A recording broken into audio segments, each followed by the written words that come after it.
Hello, hello. Hey, Sinistello. Happy first. Okay, so we left off before lunch with a prompt that I gave this, and we're going to now take a look. You missed it, Galaxy Inferno. You missed it. Too busy focused on Factorio and your lack of excessive key bindings. So let's take a look at how this seems. So I'm able to jump. When I get to the end of this, it should motion blur me to another stage entirely, basically.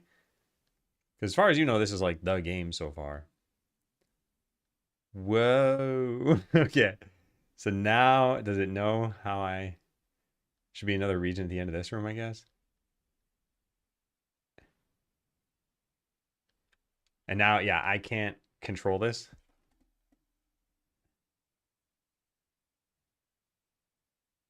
It's not blurring.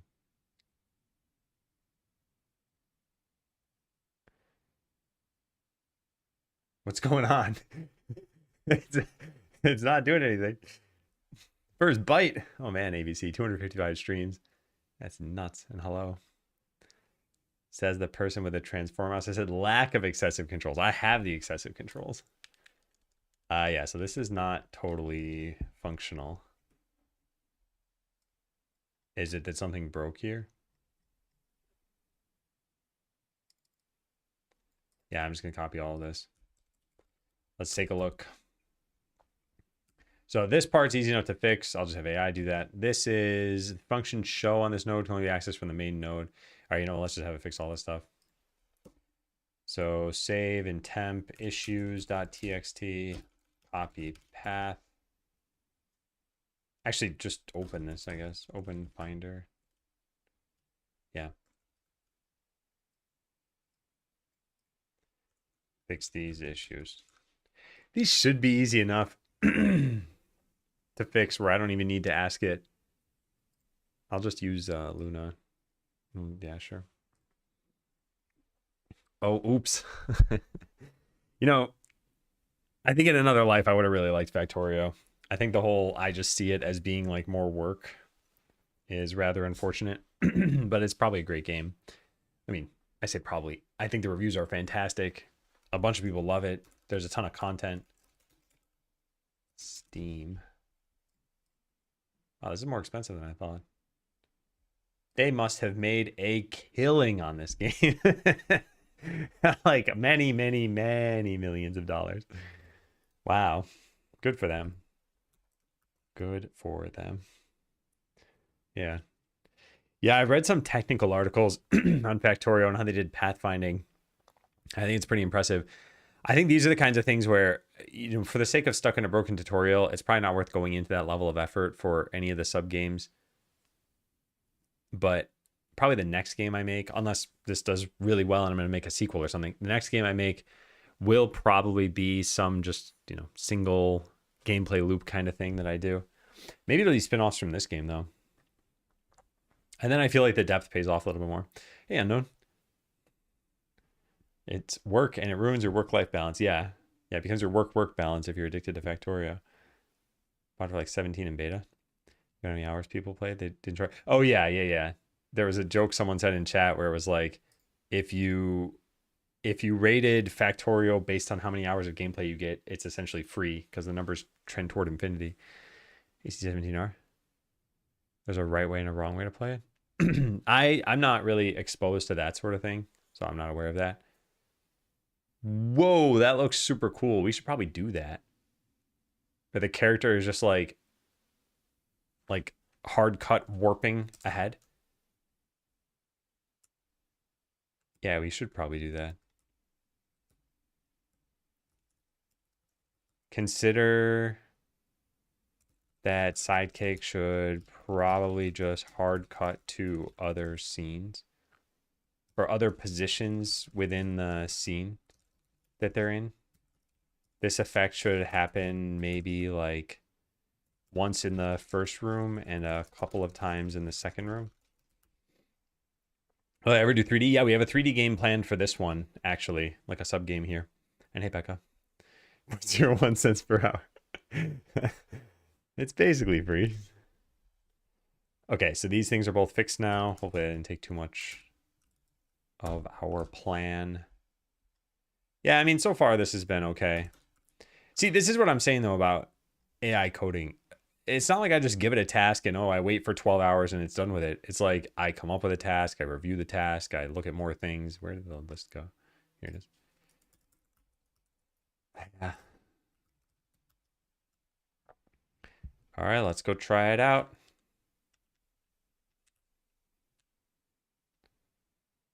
Yeah, I wanted to just like randomly teleport me. I like fall from the ceiling or something. But although you couldn't get up to the ceiling, so it would make sense that you'd kind of remember that, right? Maybe that you're just falling from like this platform. Like I walk over to here, and as soon as I hit this, it just like teleports me down here and I fall. I think that would make a lot of sense. Yeah, we should like specially time this. We should figure out exactly where this happens. We should set a region above a platform that should teleport you below the platform.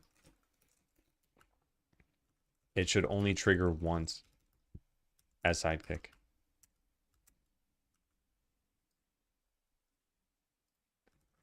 And only as sidekick. Yeah, unfortunately, there's nothing else that's really like interesting in this world. Maybe you should be able to transform into a werewolf. Otherwise, this is just like the very first platformer, and that it's a platformer with kind of nothing going on. Kind of makes sense that he'd get some abilities too, right? So now I'm not controlling this. It should get blurrier and blurrier. Yeah.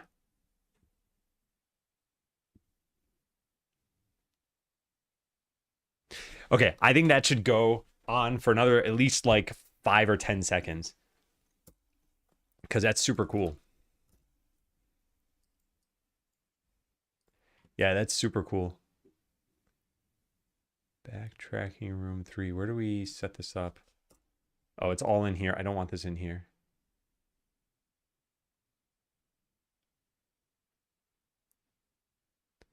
Begin autonomous movement. Here it is. Yeah, ideally this is not here.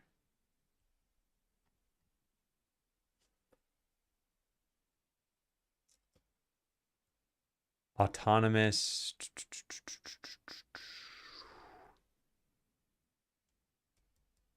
Where do we change how long you're in this for?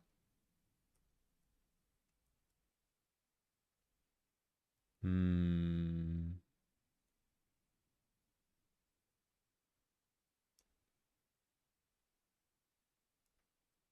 Where do we control this?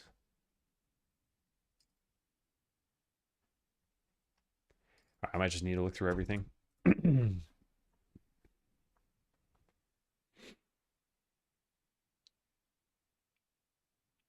It's only like 100-ish hours for the base game. Man, still a really long time. Probably live stream yourself playing and call it business suspense. Yeah, yeah. I wonder if in this lifetime I'd ever have fun playing it. Maybe if I stopped programming or stopped doing game dev. Ah, here it is. Third room blur duration seconds. I only want this to trigger after a little bit. It's always next lifetime. That's right. If you watch my April Fool's video, you know all game devs reincarnate. All right, so I want to take some code out of here. Let's write this down. Make some more changes. Refactor backtracking platformer.cs so that it doesn't have so much room specific code that could live in room specific files. I don't want platformer.cs. I don't want this to become a dumping ground for loosely associated code. Tuning in from my flight. Wow. Can you like hear and see me? Because I thought a lot of flights blocked Twitch and YouTube and Netflix and everything. Going to Georgia. Nice, nice, nice, nice. I hope you have a good time in the US. Or maybe you were already in the US. I don't actually know.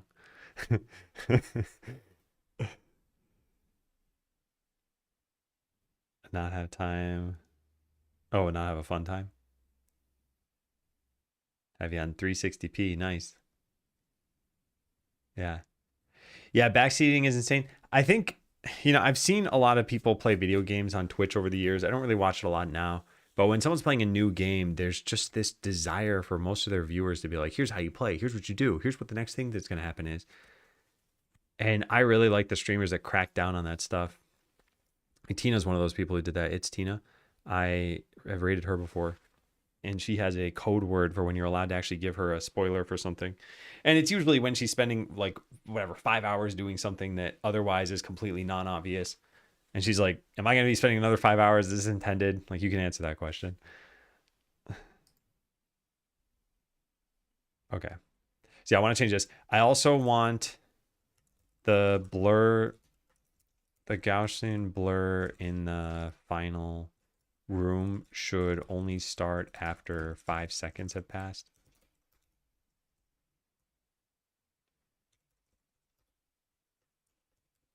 For the first 5 seconds, there should be no special visual effect. All right, let's do that. No comment. That is a comment. We know now. You're a trillionaire. Okay, so in terms of room design, we got to change this around. I'll just put this down for later. I think we just need the broad strokes of this. Sidekick sections. Make the first room look like the Cuphead tutorial. It should have 2 pillars such that you can only make the jump if you're on the left pillar at first. We don't have any other animations for this character, do we? Man. We have them turning into a werewolf. We could always do that. We could always do that. Characters, werewolf. Falling, hurt, idle, jumping. Yeah, there's nothing interesting here other than the transformation where they turn into a werewolf. And then once they're a werewolf, they've got a whole bunch of stuff.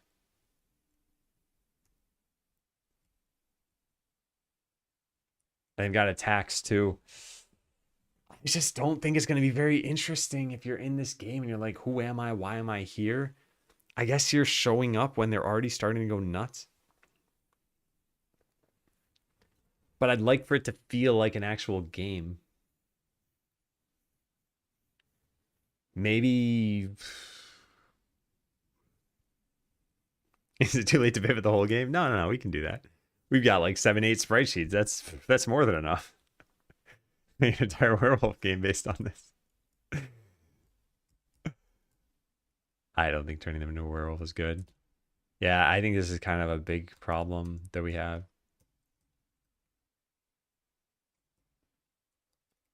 Figure out how we make the sidekick section fun for players. I guess we could just keep it short. Maybe you get double jumping as sidekick, but not as player. That would at least make the platforming more interesting.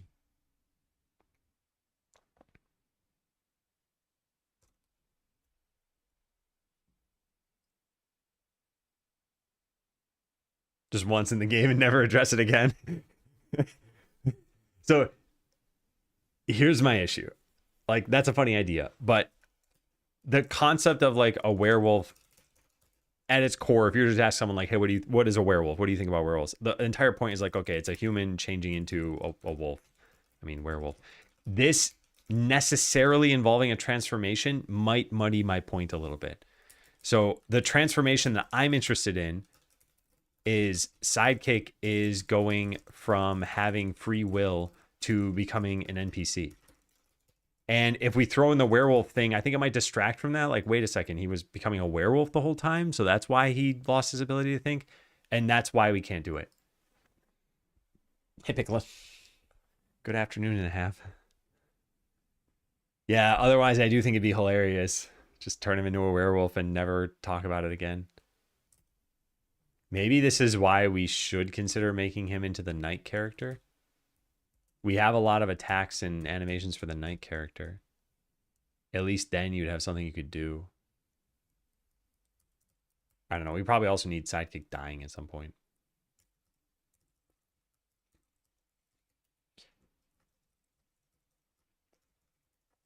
We definitely cannot use the werewolf. Now, something that's kind of interesting is you wouldn't know that this is supposed to even be a werewolf graphic. We could just use the wolf and it'll just look like a wolf enemy. Yeah. And then we just never use the transformation graphics. I think it'd be fine. There's some falling to the ground animation? Yeah, there is. We have death animations for this character. Where is it? Yeah, death animation where they fall to the ground, and then a falling animation. This is when they're jumping, though. Yeah, so all we have is the death animation and then a hurt animation where they just flash briefly.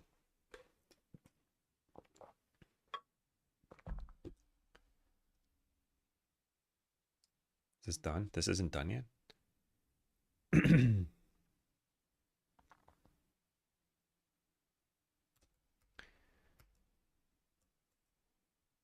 Are we burning through usage again still? 64%. Okay, good now. Because, yeah, Luna is not supposed to use a whole lot. All right, what else do we have here? Get to a point where motion blurs. It blurs your head in time as the first time you losing your agency. Maybe there's even a question mark above your head when it first happens. I like that idea. So this we still need to do. This we probably still need to do. This is already done. And this we still need to do. Okay. At the first sign of you losing your agency, add a question mark. Yeah, we don't need stars if everything is starred here. Could use that instead for the transformation. Because it looks more like tripping. Oh, no, to be clear, the transformation is something mental. Like, they are not falling. They're not, there's no, yeah, there's no need to use that particular animation. And like I said, the werewolf would also be confusing, I think. Let me, no, I guess I can't really show anything else because I don't have anything else coded here. So I guess you can probably get an idea of what I'm going for at least. I think at least adding double jumping would probably be nice here. Yeah, we should probably do that. And then require you to use it. This shifted the camera though. I wanted to like hard cut the camera. But then how would you motion blur? You'd still have to motion blur between the two things. Yeah, so now it's moving on its own. I'm not controlling this. And it's going to start blurring the screen more and more.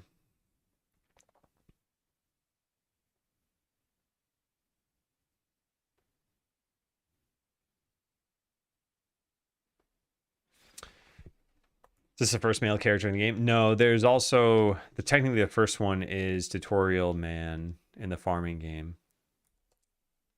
Right there.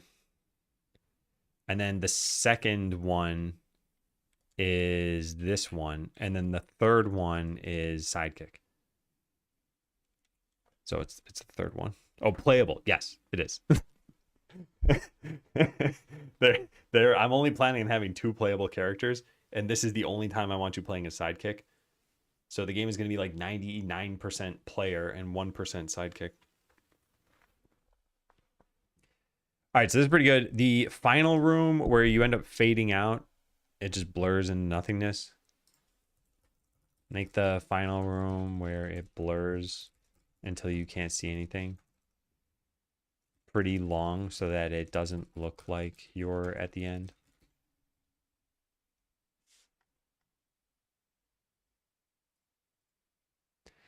Yeah, so I think the question is, which is better? The knight character, you'd be able to attack, like wall jump, etc.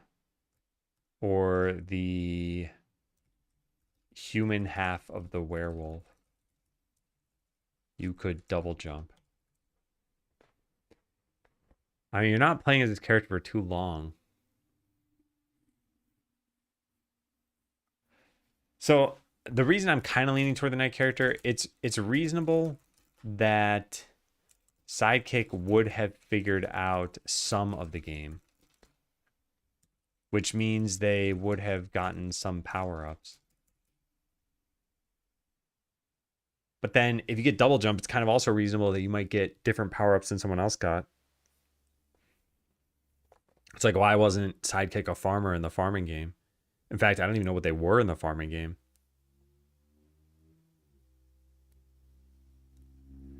Yeah, actually, this brings up a pretty interesting question, which is not for us to answer right now, but maybe I put it in the backlog somewhere. Like, lore question. Why did you end up as the farmer in the farming game, but Sidekick didn't?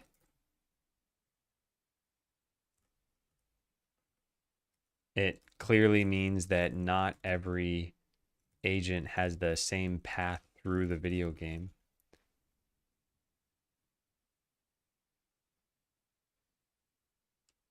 Interesting. Sidekick didn't want to. Sidekick didn't have a grandfather.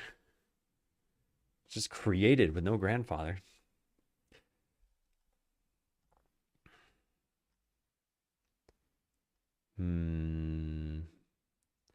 I don't know. I mean, we're starting to make it so that we have two paths we can take here, and it's gonna cause me to have to backtrack if we take the wrong one. Yeah, I'm torn. There's another thing that might be confusing if you play as the knight, which is you might not even realize that it's not you player. Okay, I didn't even think of that. Other problem with the knight character is that it's not clearly Sidekick. It's reasonable for the in real life player to think that they're playing as player and then be totally confused. Yeah, okay. So this would make it clear that you are not your player. Like, very clear. And you don't just have to pay attention to colors. So I think we need to write this down somewhere.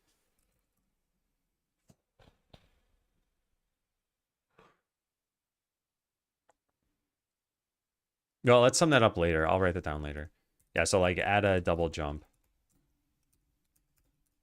so that the platforming is slightly more fun. How else can you make platforming fun if you have no abilities? If all you have is jumping, there's no wall jumping, there's no sliding, there's no attacking. I guess you'd add like movable platforms, springboards. And we don't have those either. Oh, we have traps though.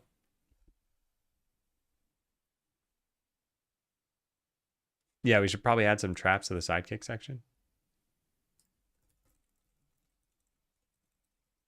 Platforming is slightly better, slightly more fun. But then you can die, which may be confusing. Is there a high level summary I can read about the current lore or approach? Like, what's the deal with Sidekick? So, there is not. The high level summary, I think you might know a decent amount of already because I think you were here in some of the beginning streams. But the basics are like Architect created a bunch of games. You are a player. You enjoy these games. And the Architect also created characters for these games. Characters start as agents, but if they don't have fun playing, they become NPCs. So that's these 5 bullet points are the like super high level, just broad strokes of this. Like, you're going through a bunch of these games. The reason why you're not going insane is because you're actually having fun doing it. Like, you the character, but hopefully you the real life player as well. But Sidekick was an agent and lost their agency due to just not having fun in these games. It is very Matrixy, yeah. But the overall message, and I haven't gotten to this yet in the game, but the overall message is there's nothing wrong with the games. It's just got the wrong players for them. So toward the end of the game, your goal is to find out which games these characters belong in. So like, there's a character who wants to be in a racing game. There's a character who wants to be in a top-down shooter. But they were instead stuck in a Hello Kitty Island adventure kind of game and they didn't like it. But it doesn't mean the game is bad. And I like that message because I really think that reflects on real life as well. Like, you get a lot of people complaining about games and it's like, it's not that the game is necessarily bad. I mean, there could be bad games out there. Dot Hack I haven't experienced. I think that was a TV show, right? Or a manga or something. Japanese series. No, it's a game.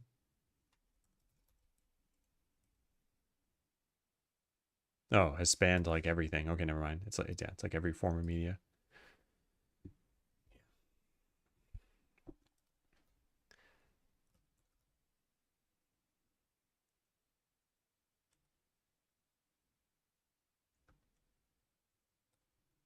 Yeah, I think just double jumping is probably fine. We could also add in a dash. Like we could add a graphic for something.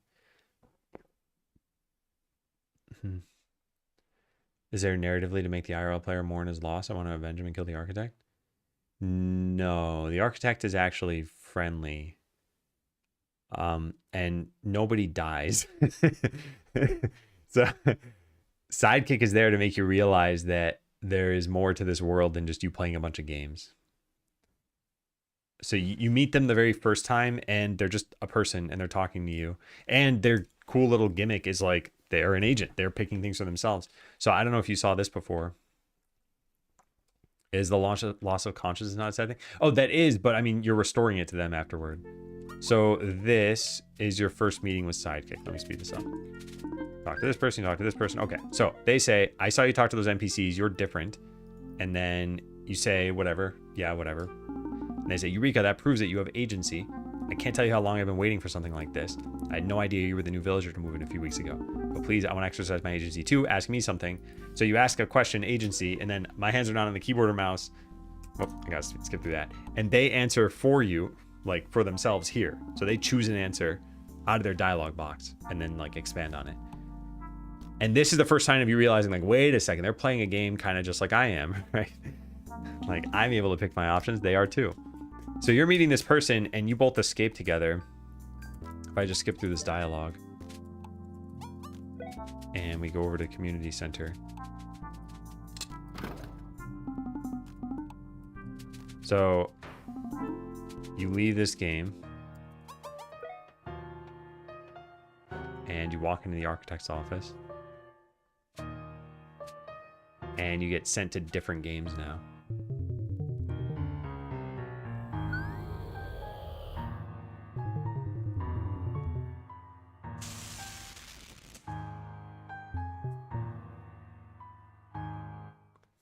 Yeah. So now, unbeknownst to you, Sidekick ended up in this game. And this is where they get permanently stuck. So you don't actually see this play out until later. Yeah, I mean, I guess this platforming isn't too difficult or anything.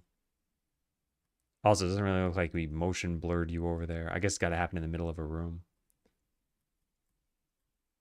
Yeah, I got to move those.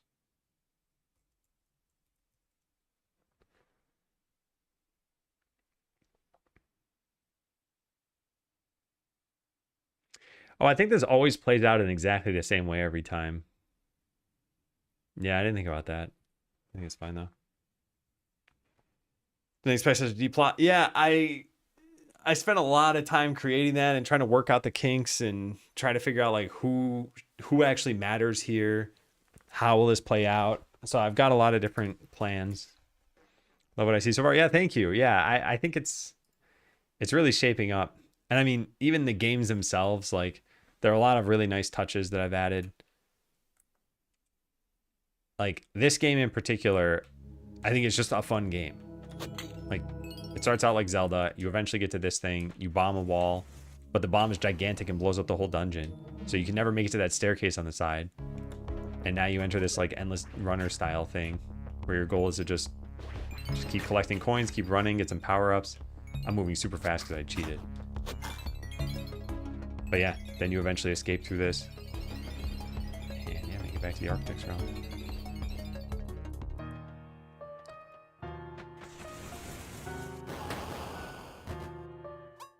Anyway.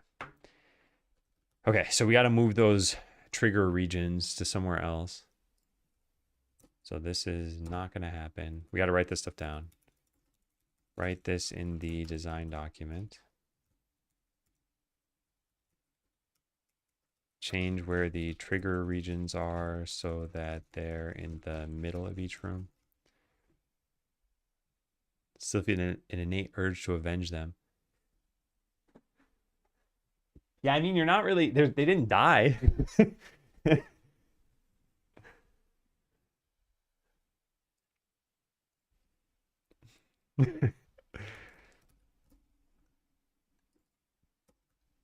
All right, we got to review the code. Why is this not working? There we go.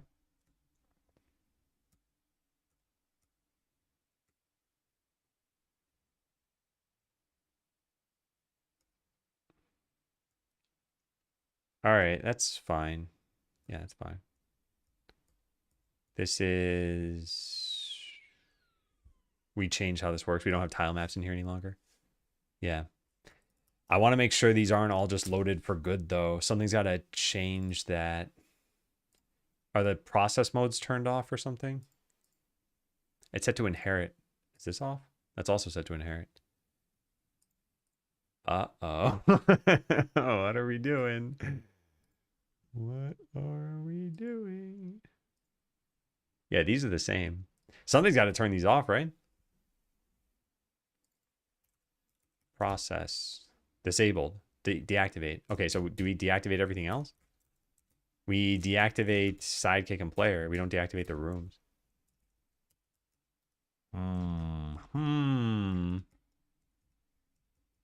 Yeah, I'm not sure how I feel about that. I guess it's okay. Although, are they showing? Something's wrong. Something's very wrong. Yeah, let's look at the room sequence first.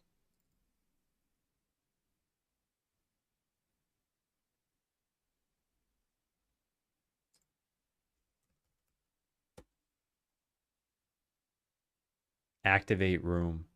Activate room implies that they're not activated at first. Set active. Visible, monitoring, monitorable. So they're invisible by default. What is setting them to invisible? And why don't I see that code? This can just be... Wait, is this null by default? It is, yeah. We should just be able to delete that.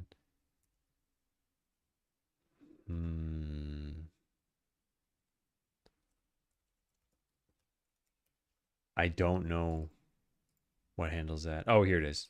Each room sets itself to inactive. That's fine. So that portion just explained how the world operates. Agents that don't have fun become NPCs. No, not quite. This sets up for it. So let me lead you through the very quick story, I guess, that we have so far, and then I'll kind of expand on it a little bit. So you start and you're in this platformer game, and you eventually make your way to this spooky realm. You're not sure why you're there. And here, I'm going to have this play out quickly. Just says you shouldn't be here. Get out. You get banished. You're in a new game. So as a real life player, you're like, well, what? Like, I'm in a different game all of a sudden. You probably would have read the Steam page. You'd probably know that this is happening. But otherwise, this would be quite a surprise to you because you'd think like, wait, I thought this was going to be a platformer. Now, some story plays out here. You end up meeting Sidekick. You see the cutscene I already played for you. When you get to the next game, you will also end up, by the way, all of these have like cool exit sequences. I'll show you this one. Let's slow this down. Let's turn on the sound. So this one, the boss spews like 1,000,000 power-ups, and you collect them all. And when you get 50 of them, or 25, I forgot how many, you start shooting 5 bullets at once. And even then you're like, well, what am I, okay, sure, but what am I doing? And you see, you can destroy the wall, and you blow up the entire wall and just walk off the screen. Now you're in the architect's office. So here, you get to see a little bit more. So instead of just getting banished immediately, you say, wait. And they say, what? What is this place? Who are you? You're persistent, I'll give you that. I don't often see one of my creations this frequently. What are you talking about? I made you. I made all of you. I'm the architect. So this is the first time. This is at roughly the maybe 40-minute point in the game that you're like, oh, I get who they are now. But you still don't get to talk to them for too much longer before they banish you because they tell you can't stay here. So this is kind of how I want the story beats to play out. Like, so the first maybe 30 minutes, the architect is just some spooky figure. Then at maybe like 40 minutes in, you find out that they're the architect. Then another few games pass, and eventually you play as sidekick, and you're like, what am I doing? Like, who is this person?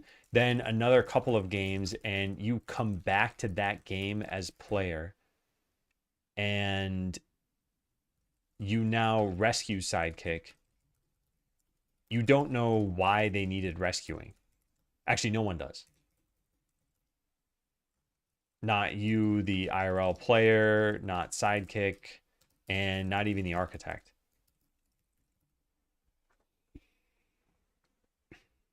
So then you start figuring out, like, wait a second, I'm starting to see other people who are kind of like zombies, and it starts clicking with you. You have some clues, but you don't know for sure. So yeah, hopefully that explains it a little bit. So this is all going to play out over the course of, like, let's say 4 hours or something. So yeah, maybe at the 2-hour mark, you rescue sidekick, maybe an hour and a half or something. And then maybe another like hour in and you realize why this all happened. And then another hour in and you've rescued a bunch of other NPCs. And then the game probably ends shortly thereafter.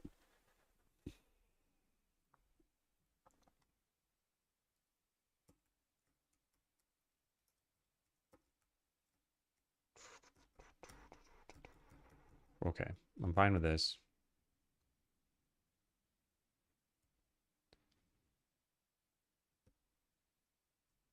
Yeah, I'm fine with this too. Yeah, sure thing. Yeah, I'm really excited about this because I do think this combines kind of everything that I've been working toward with game dev and with my writing and all my skills. So like this Thursday, I'll probably start to compose some music for the Metroidvania game. I don't know what we're gonna do there. I did want it to be more atmospheric. Every time I say that though, I end up producing very different sounding music from what I had in mind originally.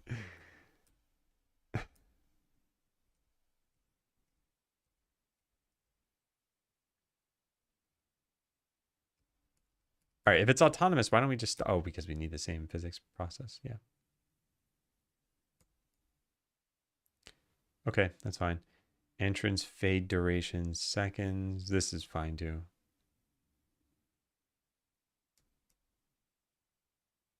Yeah.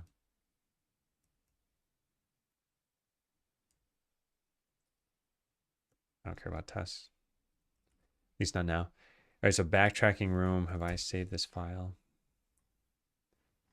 If exit area is not null. There's no way, well, I guess there is a way for it to be null. But we can just turn this into property setting. Can't you just do this now?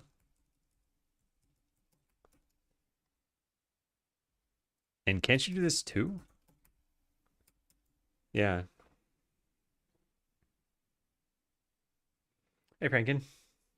Was the little interaction with Sidekick where he says something like, you're not like the others, the rescue part? Or does rescuing come after that?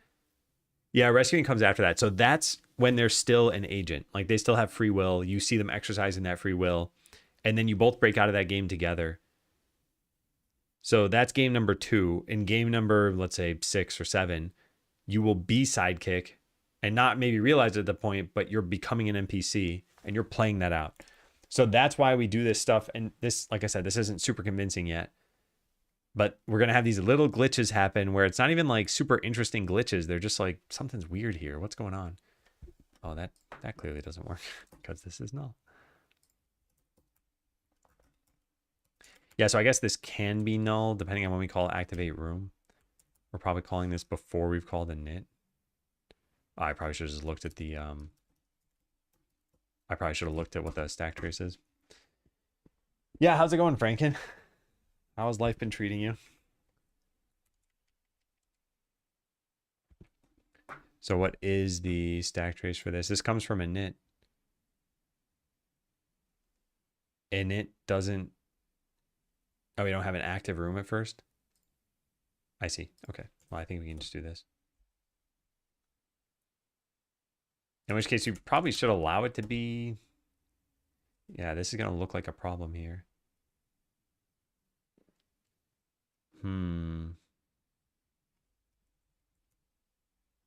Yeah, I'm not totally sure about this. It's all inside 2 files, right? Active room. No, we capture from here. Ugh, fine. I'll do this. I think this is technically correct. So we delete that, delete this, go change this. That's now correct. Now the test probably broke.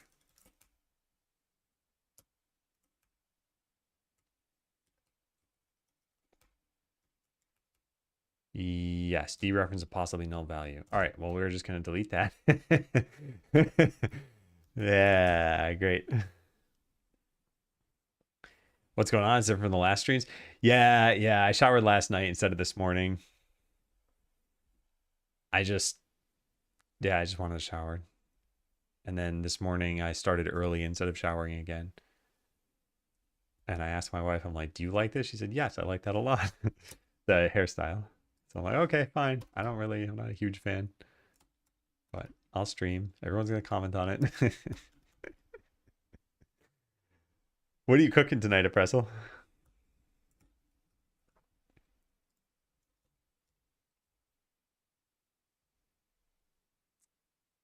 By the way, I don't think I ever got back to that explicitly, but yeah, I want to show that you're losing your agency in this game.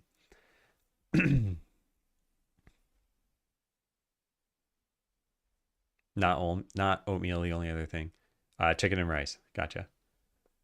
Just got back from my vacation in Guatemala. I've been climbing some volcanoes there. Magical seeing a volcano erupt from a small distance. Wow, yeah, that's something not many people probably get to see in their lifetimes. That sounds great. Something I always wanted to see in my lifetime that I actually did get to see, although not super powerfully, was the Aurora Borealis. And I literally just walked outside of our place and looked up in the sky, and I'm like, oh my God. Like, this is when it was hitting a lot of the parts of at least the US. And yeah, like I said, it wasn't super clear, but man, that was awesome. That was so cool. And it was much clearer on my camera with a long exposure. But still, to see the night sky shimmering, it just felt like I was in a fantasy book. Correct. We'll proceed. All right. Enjoy your chicken and rice. I'm serious. Add a test to active room is not null. Then you don't need the exclamation mark either. I'm not even looking at tests. Yeah. Like, this is AI written test code. And as far as I'm concerned, if they're providing AI some value, then great. But if they ever start failing, I'll probably just delete them and rewrite them. Or maybe not even rewrite them. Probably in Iceland. Yeah. It's supposed to be pretty good in Iceland. Happy man. Yeah. Yeah, I for some reason never thought about like the possibility of seeing a volcano in real life. Like, it's not on my bucket list or anything. All right, I think it's fine. Whoa, wait a second. Is this on a tween? No, it's on a timer. And this better get paused. Process mode, physics. Yeah, we don't do anything special here. Okay. Yo, yeah, I've been super busy. I am pretty happy about how this game dev has been going. Motion blur in and out. I'm not super happy with the motion blur thing. I might want to change this a bit. Kind of want to change the motion blur, or maybe just the camera, so that you're in a different area all of a sudden. Also, let's go right down here. So in between the motion blur sections, we should change biomes. It should be very jarring to try to gauge where you are at any time.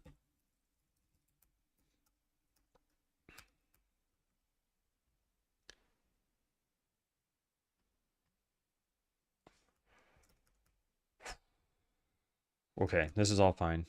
Yeah, we have a shader for this. Oh, and it does motion blur too. Very interesting. Okay, so then this should be even easier to do. How does this work? We keep a screen texture of what we were blurring from. Interesting. Very interesting. Yeah, this is pretty cool. Okay, so start to improve sidekick focused section.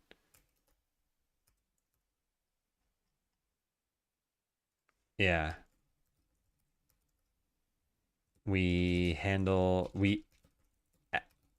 This mostly adds signs that everything isn't quite right with sidekick. We motion blur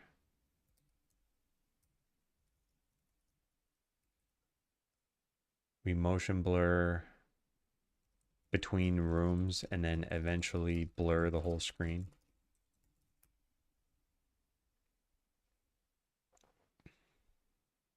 Oh my God, Frank. You got the perfect timing then, right? Wow.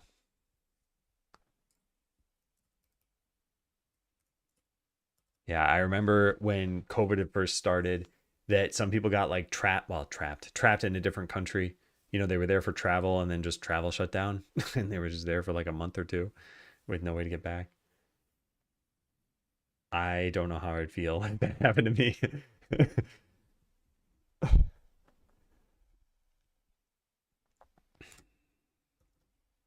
All right, changing the trigger regions is super easy to do. We can do that later. Kind of want to change the motion blur. Let's do double jumping. Let's go add that in. Hey, Cuttlefish on YouTube.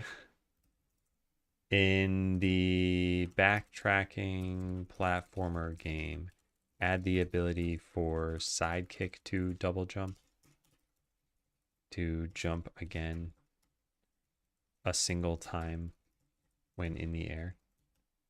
Players should not have this same ability in that subgame.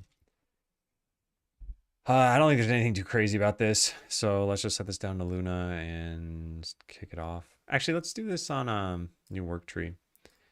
And at the same time, kick off another change. So this is being done, and then I want to also change the cheat menu. Where did I write that down? Here. Yeah. Okay, change the change games cheat so that the buttons are laid out in a grid. The grid should have no more than 5 columns. And the text of the buttons is shortened. Change to X game should just say X. And the text size should be small enough so that every button fits on the screen at the same time. This should be this font size should be computed once as ahead of time based on what we show empirically. Anything else?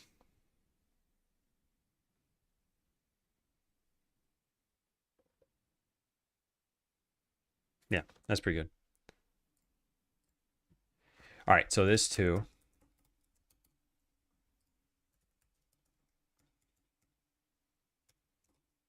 These are still problems.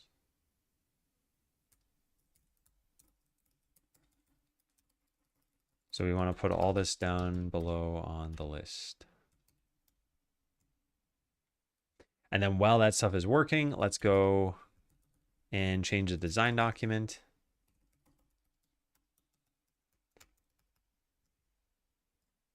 All right, sidekick in space. Where are you at here?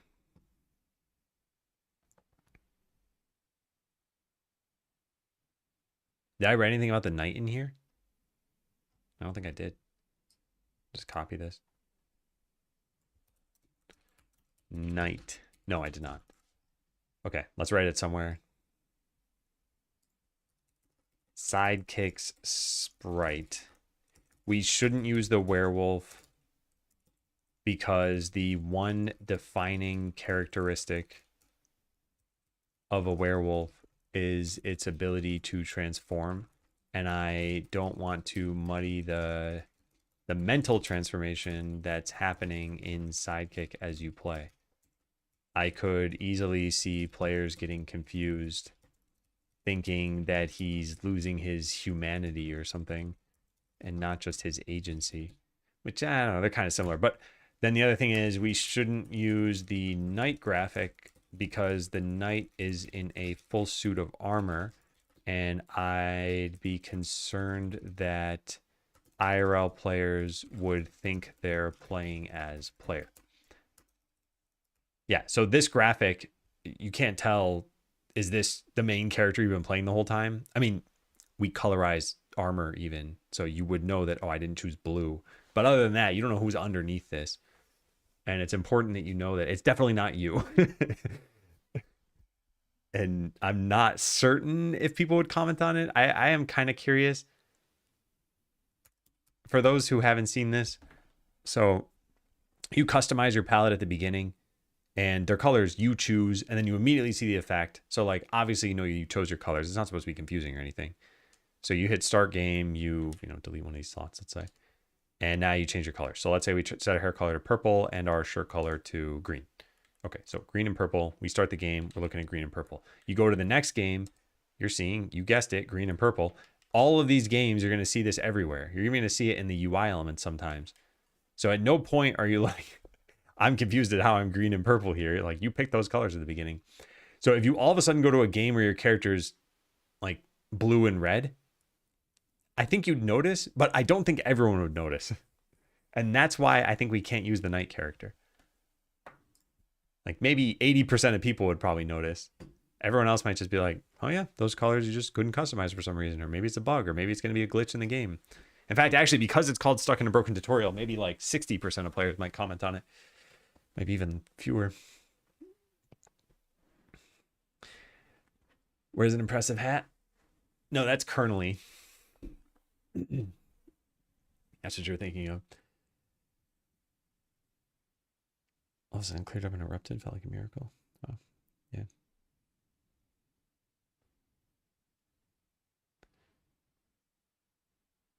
Could you have an animation of the dude walking and getting into the armor? That way you know it isn't you. You could, but then it's more artwork. Yeah. I think just making them a human is probably fine. Given how much the game changes, it might not be obvious. Yeah. Yeah, so that's, I just wanted to capture that here. Hopefully I did. Yeah. All right. In fact, given that there are tons of like intentionally broken things in the game, people may just think the colors are a hint at something else that's broken. So that's why we use that graphic. As a benefit of this, we can use the werewolf graphics for an enemy if we want. It would never be apparent to the player that it's a werewolf and not just an anthropomorphic wolf. Yeah. Cool. Cool. So we can delete all this, right? Yep. All right. Now I'd expect both of these things to be pretty close to done. This one is done. This is literally what? Just 9 lines of code that we changed? Okie dokie. Let's go commit it. Git cherry pick dash n. And now we have the ability to double jump.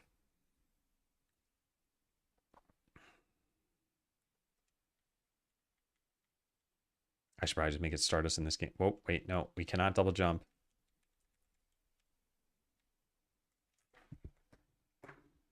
What's going on? Has air jump. Roll as sidekick. Has air jump. Can double jump. Can double jump is this. Yeah. Weird. What is going on? This is the roll. We said that correctly. Yep.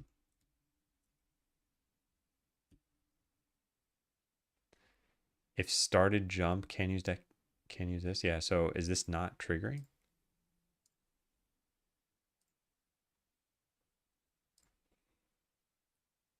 You're telling me it's a whole volcano watching thing. And you had the V right in your name. What do you think that stands for?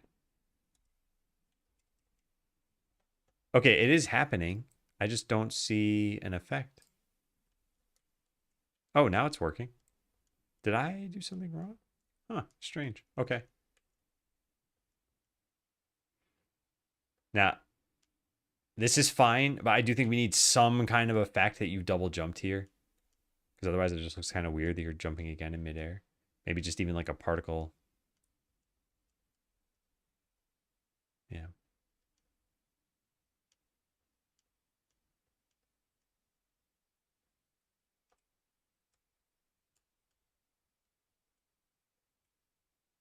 Yeah, you have no way to short hop in this game. I don't know if we should do that.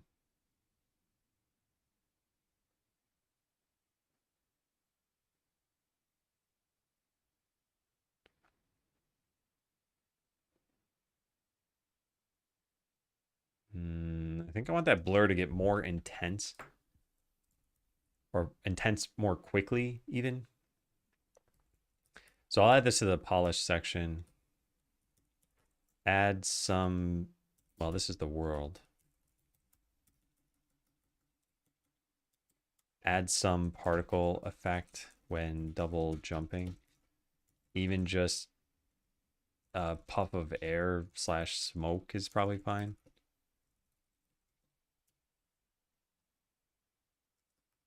All right, so add ability to double jump as sidekick. This is just to make the platforming very slightly more interesting.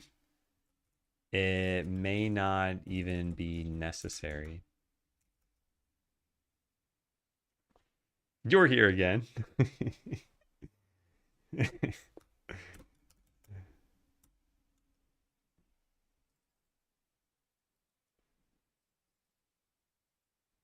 All right, so this is finished. Now we want the cheat menu. So commit this. Revamp cheat menu.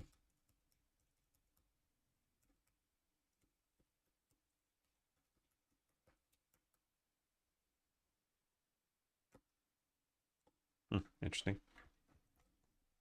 All right, there should be a very easy to touch change, and we have almost no code to look through for this, even though I will anyway, because it's just for cheats.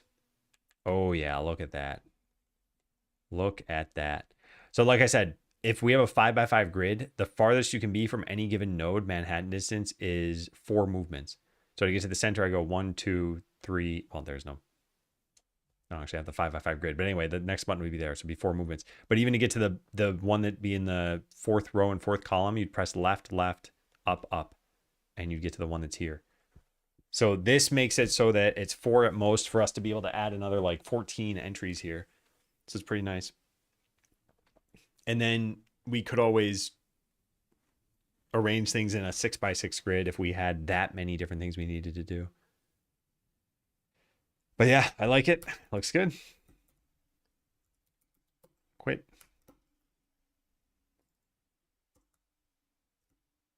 Good, good, good. Cool. Like it.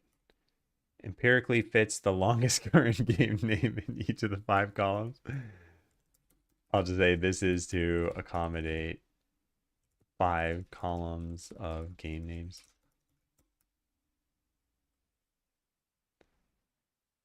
Yeah. 2D.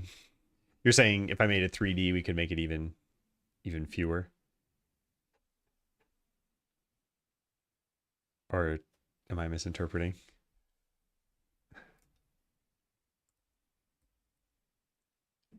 Read container positions as children after this method runs, so wait 1 idle frame before using their positions to choose the nearest button. Wait, don't we not even need to do this? I don't think we have to do this. I think grid containers control focus as well. Grid container, Godot, focus. They don't mention focus at all in this document.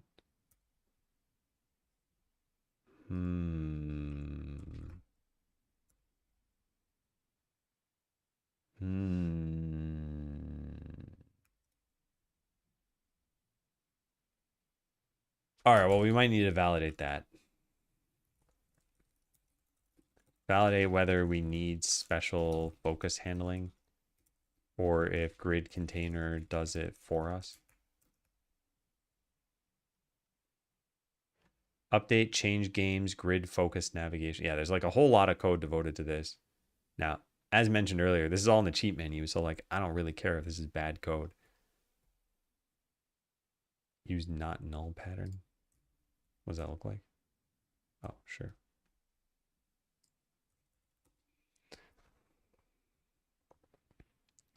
First anime fest and fantasy fair. Cringe maxing. Please tell your sister that I laughed at her comment.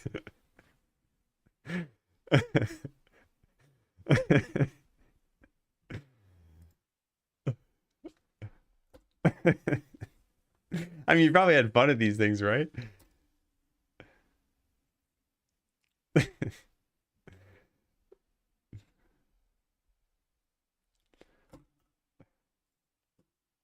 Don't let other people yuck your yum. He who is cringe is free.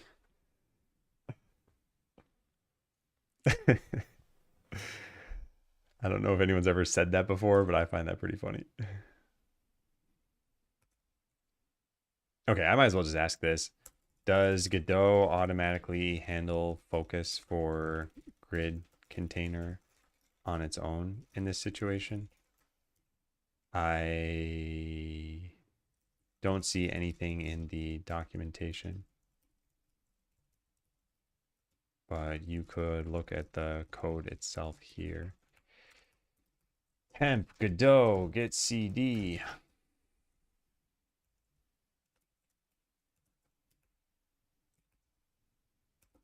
I should probably check this in, but well, it's too late now. It's not really too late. In fact, it's definitely not too late. Let's check this in. Arrange cheats in a grid. I had, what, 11 entries? So it would take a while to get to the middle entries, and it also didn't keep every game visible on screen at once. Now it's at most 4 movements, and all games are always visible when on that screen.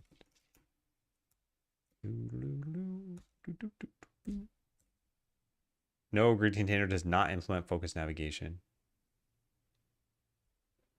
Oh, wait, what's that? May appear to work for a simple grid, but does not understand grid rows, wrapping, or modal boundaries. Oh, okay, great. Well, then that's pretty nice. Cool, cool, cool. All right, you can interrupt the shooting animation by shooting. This should be prevented. Let's just go make sure that's still the case. Then I got to take a break pretty soon. We're making some like very minor improvements right now. I'd like to make a more major one. So we want to go to this. As long as I know what the arrangement is, it's okay. But not knowing what the arrangement is. Wait, this isn't even a problem anymore. Did I already fix this? I don't remember fixing this.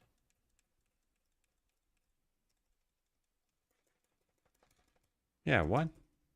How do I shoot with the keyboard? What button did I make it? Enter? I don't know how to do this. What did I set the controls to? Main action Z and space. Space is not working. I think space is set to some kind of like UI confirm. But Z should work. Oh no, oh whoops, I'm stupid. I'm looking at the wrong thing. Main action is jump. That is working. Auxiliary action is 1 or R. Okay, so R should shoot. Yeah. All right, so if I just match these buttons really, really fast. Yeah, they never stop shooting. Huh.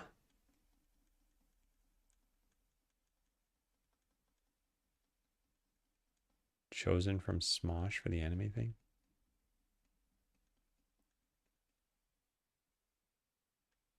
That is very cool. Wow. Yeah, neat. Oh, you can like, you can shoot faster if you, whoa, what am I doing? How am I shooting arrows so fast? I think if I, yeah, if I like move and shoot at just the right frame offset. All right, I gotta look into this, but I'm gonna take my break. So, is it jump time?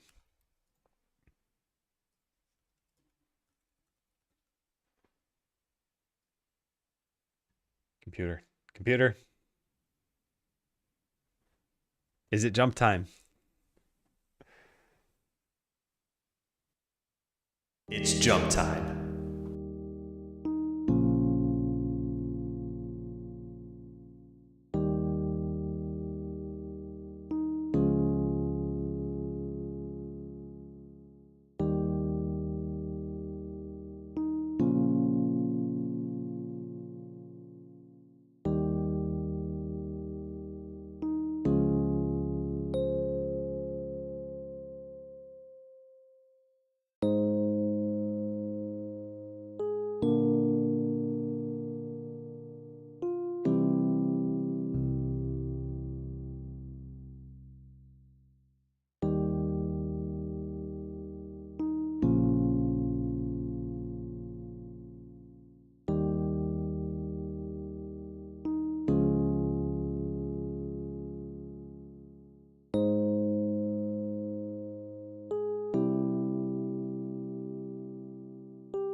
Okay, hello again. See ya, Zoe, and hey, Taz. Close the game. Hey, Jerry Dean. Okay, so when I left off, it was that I don't think this is a task anymore, but it looks like I can rapid fire. I don't think this is even probably worth fixing because who cares even if someone could shoot a million arrows at once in this game. But I'm kind of just curious, how did this happen? Man, I gotta get used to this new menu. So if I just press the button, this is as fast as you can shoot. You see the arrows are probably what, like 8 tiles apart, maybe? Maybe 9, I don't know, hard to tell. But if I do this, oh, see, there. We got them to be like 2 tiles apart. So it's not just my movement that's compensating for it. But I think there's a timing to it. There we go. That timing lets us shoot a little faster. I wonder why.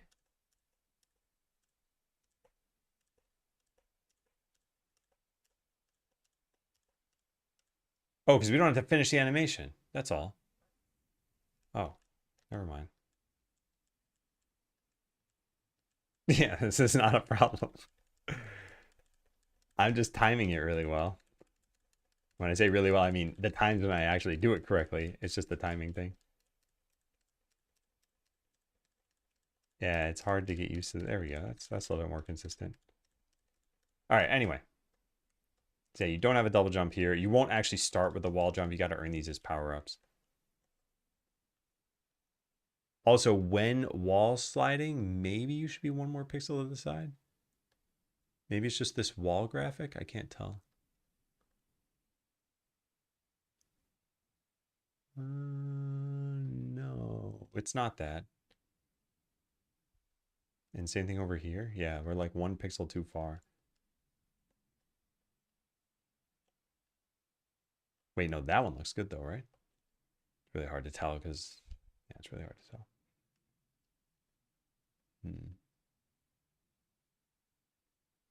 All right, well, we'll just put that in the polish section. So I don't think there's any problem with either of these things. Just delete that. Okay, polish.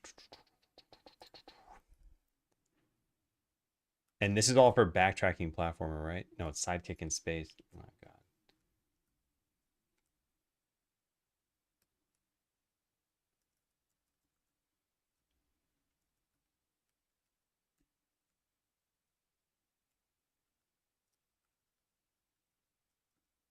Dungeon, we don't use pillars, but we should. All right, so what did I just say? When wall sliding as player, I think you should be 1 to 2 pixels closer to the wall. Maybe we just permanently change the collision box. All right, we're not doing that yet, though. What's up next? You can't pause or cheat when you get to the space shooter. I think it's because you never actually enter the space shooter. Like, there's no game here. Allow pausing and cheating from the space shooter game.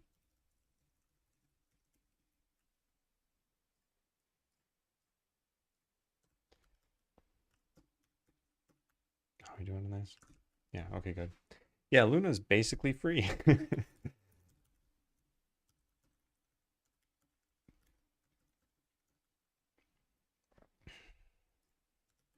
All right, kind of want to change the motion blur or maybe just the camera so that you're in a different area all of a sudden.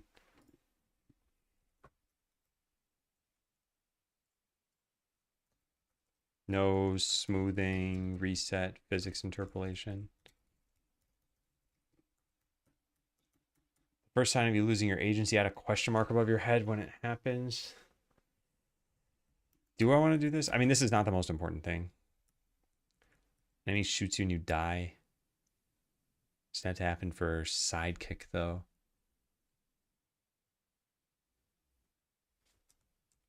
It blurs before it can even say game over. You respawn somewhere else.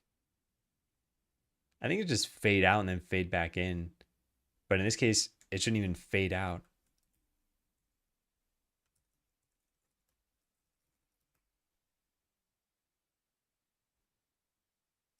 So we got to communicate that you're losing your agency, not just that this is broken in wacky ways. Eventually, you don't control the player anymore. I think that's the ultimate communication of this. I don't know if there's anything else we could do. Maybe it happens a little bit more here and there. Like you go to jump, but you literally cannot. Okay, that's interesting. You just think it's a bug, right?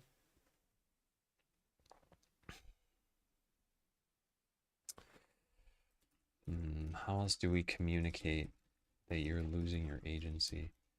So we could drop inputs. It may feel like a bug. I mean, it essentially would be a bug from the player's perspective, but we're intentionally dropping them. So yeah, like you try to double jump to get somewhere, but we like force you to fall. In climbing back up, you like teleport ahead somewhere.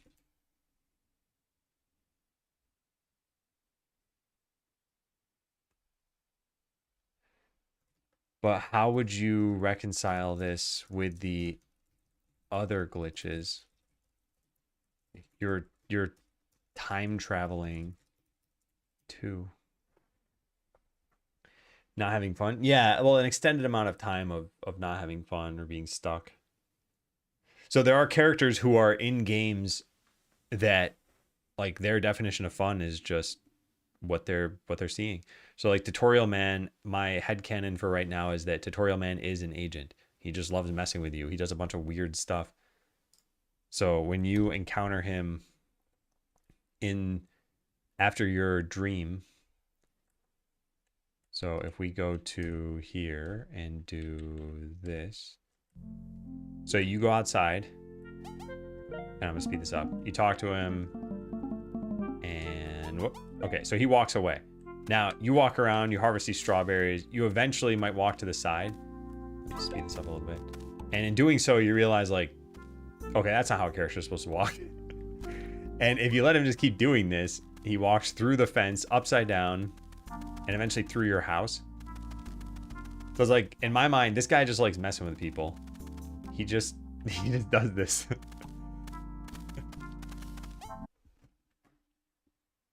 Walk speed slowing down happens often happens in games where a character is taken over for a cutscene. Yeah.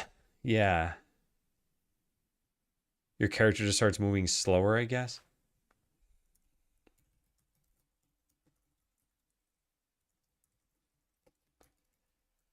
So I'm still not convinced here. Like, these things seem like... I guess there are two aspects of losing control. Losing your ability to think and losing your ability to act.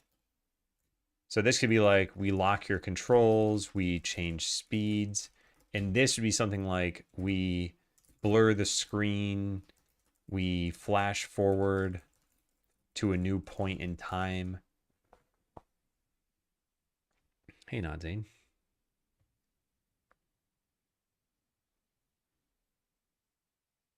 Say things like he's losing his mind. I don't want to spell it out too much. Because I think if we spell it out too much, like imagine if you were watching a murder mystery and there's some like security tape of the murderer committing the murder, and you as an audience member sees this but no one else sees it. At that point you'd be like, okay, I know something the characters don't know. So now whenever they make a misstep, I'm going to be like, wow, what an idiot. Like, just go look at the security tapes. So yeah, I don't want that to happen here where you're like, oh, they're getting bored. They're like, we need to eventually discover that, and it needs to feel like a bit of a revelation when it happens.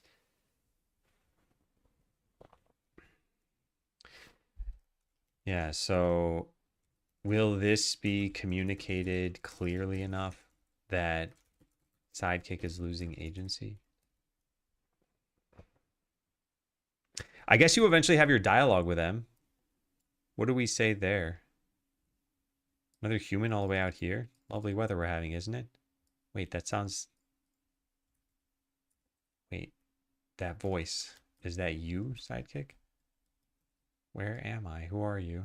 It's me, player. Don't you recognize me from the farming world? I was one of the strawberries. What are you doing here? feel like I woke up from a long slumber. No, just stuck. Do you know the way out?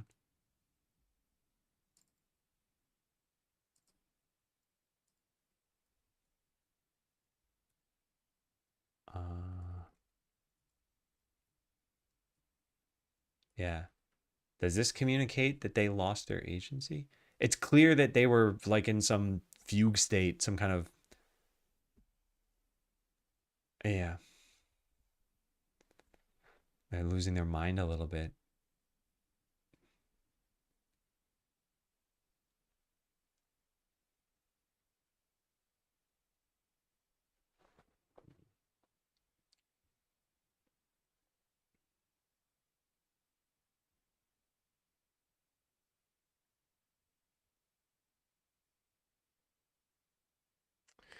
So another thing I got to remember here is minutes would have passed in real life in between when you played as sidekick and when you have this dialogue on screen. No, not even minutes. It'll be like, well, I mean, it will be minutes, but maybe like 20, 25 minutes. Will you even remember this? There are two aspects to thinking about what context a player might have. One is the wall clock time if they play in a solid session, but if they save and quit and come back the next day, now the wall clock time is 20 hours or something, right?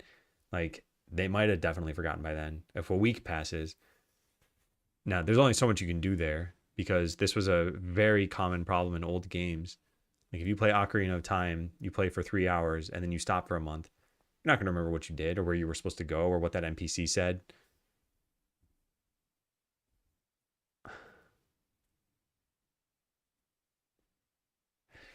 I don't know. I keep falling back to the same maybe cop out answer, which is like, we got to play test this. Maybe we play test it and everyone's like, oh, I get it. Although I guess all of my play tests will be such that people will see this one right after another. Hmm. Perhaps the wording can be changed to keep more vague, but still for there to be introspection in a sidekick's mind. Say something like, this place is all just walking and jumping. Yeah, there is something like that in the farming game.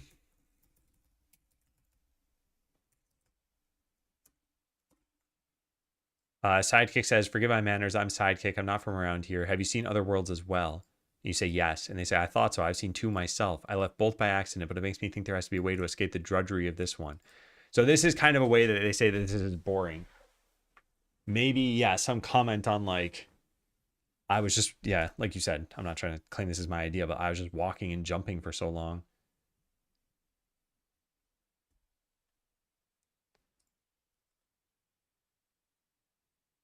I dreamed of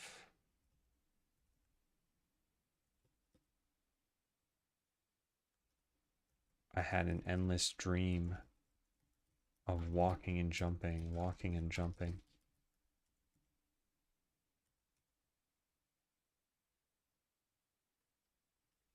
Should they say nightmare? I think that's kind of bleak.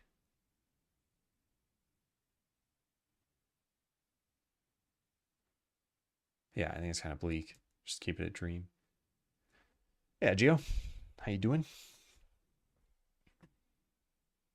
A short game will probably be completed pretty fast. Yeah, yeah, I think so. And yeah, I think so. You never know though how long people are gonna take. Doing pretty good. Good to hear it. Yeah, yeah, I've been doing great. I'm feeling pretty good. I yeah, I'm excited to be working on this new stuff now. All right, let's read this again and see if this sounds good. So another human all the way out here. Oh, this made me want to change some dialogue that already exists in the game, but I forgot where it was. Oh, it was like some side comment I thought as I was reading. Something in here. What is this place? Who are you? Oh, that's right. It said two of you. The what is kind of implied. So maybe we could delete the word what here.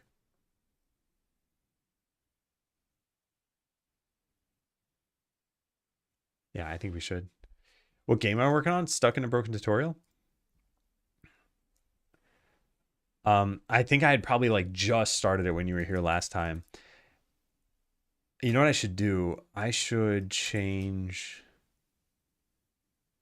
that to link to the Steam page. That's for sure. Where do I have this? I don't have the Steam page yet, unless they put it online in the last like couple of hours. No, man, one of these days. Steam page. Yeah, work left. Twitch commands. SIABT should link to it. Okay. But yeah, the FAQ is in that document for now. It's been about 4 months, 4.5 maybe, of working on this. It's always kind of hard to measure because I started the design on one day and then dev on another day, but then there's like vacations and everything. So anyway, yeah, wall clock time is probably about 4.5 months, and it's going really well. Yeah, it's feeling nice. All right, wait, I was looking at the dialogue. I never finished it. Oh, I never finished this either. I wanted to figure out the what two of you.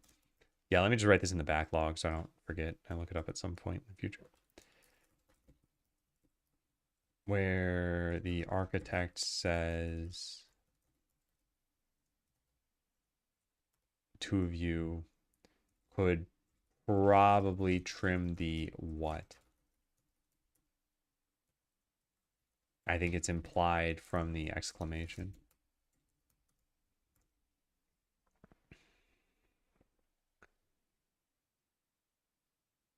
I feel like I just woke up from a long slumber. Maybe the from a long slumber is unnecessary? Well, we can always workshop that later. I had an endless dream of walking and jumping, walking and jumping. Are you hurt at all? No, just stuck. Do you know the way out?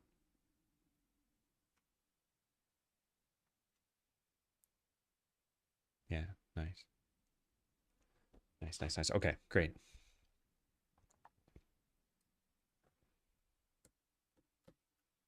Oh, it was rendering in the wrong layer, basically? Oh, cool. Okay. So now that should be fixed. Woke up from an endless dream. Yeah, that's pretty decent. I like that.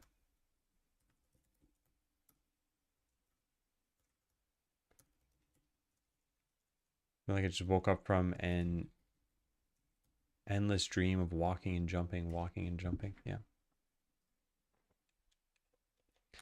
All right, so we go into here, I guess. You can't leave. Oh, you leave it through here. Here we go. Nice. Yeah. Also, I really like this star field. Very neat.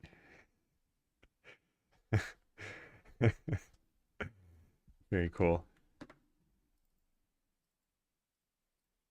All right, so fix bug with space shooter game. The star field rendered above the pause and cheat menus, rendering you unable to quit.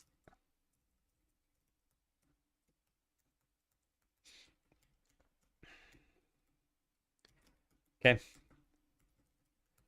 Right, so back to this.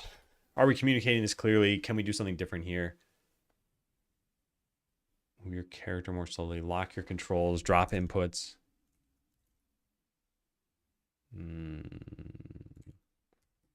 More ways of communicating that something is wrong. Lock or like slow your character down. Drop inputs. I think that's pretty much it.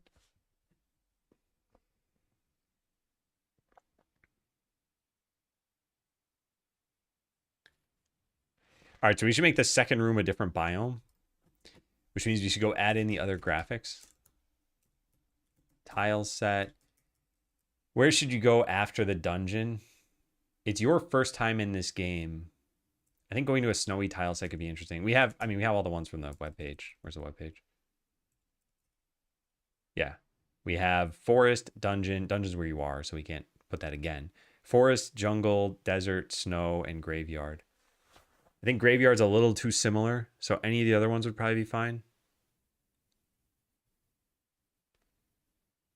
I think going to the forest is the most jarring, followed by Snow or desert?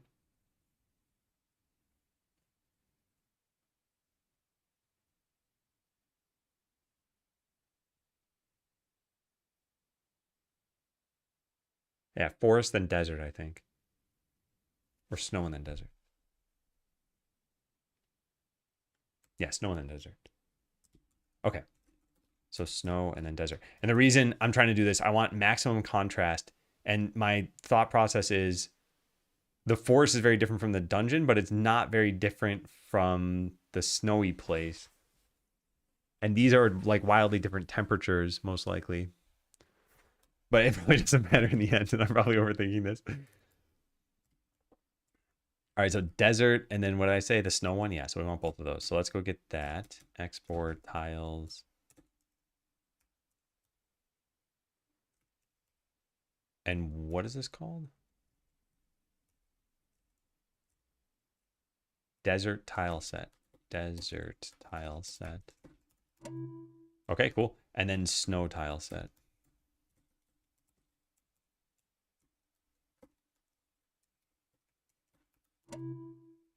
Did I just see a werewolf?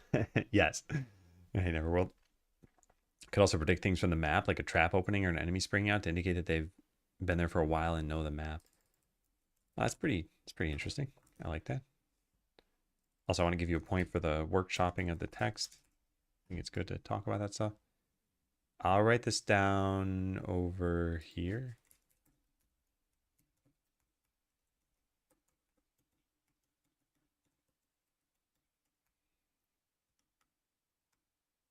Okay, so room 1 should look like the dungeon. Room 2, I said, should be, I guess, is there any problem with them being stuck?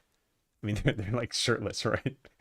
Is there a problem with them being stuck shirtless in a desert or in the snow world? You might be concerned for their safety. Maybe that's why your character asks if they're hurt.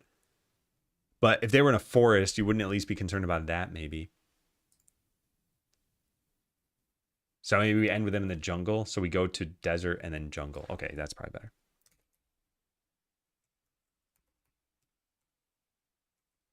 Is it this one?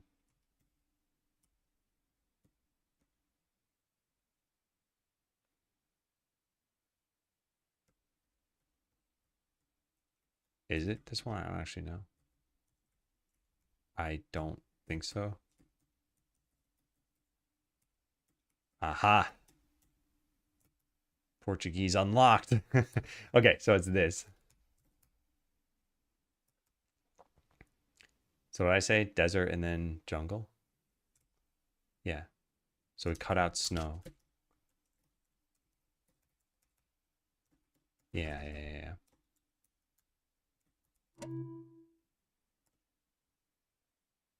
Okay. Okay, so I've just added some assets.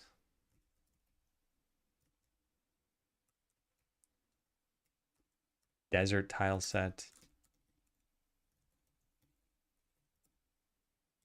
And this one.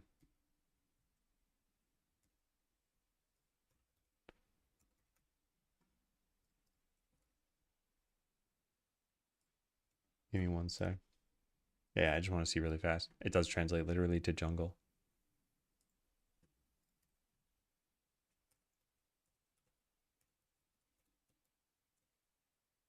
So when playing as Sidekick in the backtracking platformer, I want the second room they enter to be in the desert tile set and the third room to be in the jungle tile set. Collision should still work in these tile sets. There's no reason to change the layout of the room or anything. Yeah, we'll make it look pretty later. I just want this to be some basic structure that we have here. Is there anything else? Let's leave it at that. All right, so dropping inputs. How crafty do we want to get with this? We can make it so that you need to double jump to a platform, and when you correctly press the second jump, it just drops your input. So you only do one jump and don't make it and maybe fall. We don't really do this inside the first platformer, but we do force you to fall down. Is it too similar? I don't think dropping inputs is fun. I think that's a problem. It makes you wonder if your controller's broken. Which is that the feeling you want to instill? It's like, is a real life player going crazy? mm,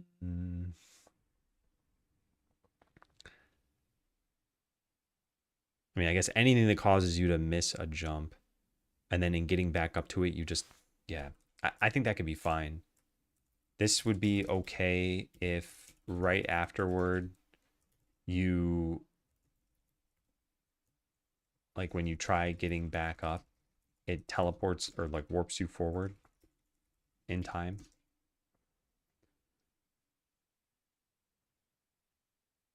Otherwise, I think it'd be frustrating. It would be kind of funny if you try making a jump though and your character just goes slowly. I think I like that a little bit better. There's like a slow region that you go through. Then we should restore your speed. All right, I don't expect this to take very long. So let's do that. I want to add a region somewhere into here.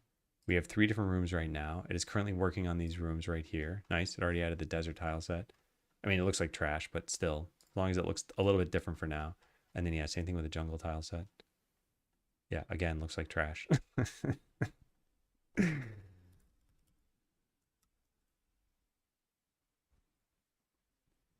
Those will be quite the glow up when we finally get them. So yeah, what I'm thinking is you try jumping from here, maybe up to here. And we slow your character down such that you are pretty much forced to fall. And then when you go to move, maybe there's like a wall here. When you go to move left, we just warp you ahead in time. In fact, we'd even warp you to this section.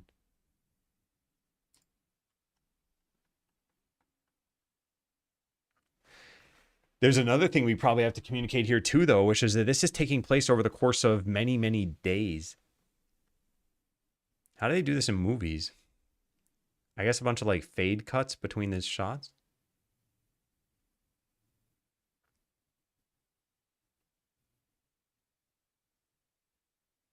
I didn't think about this.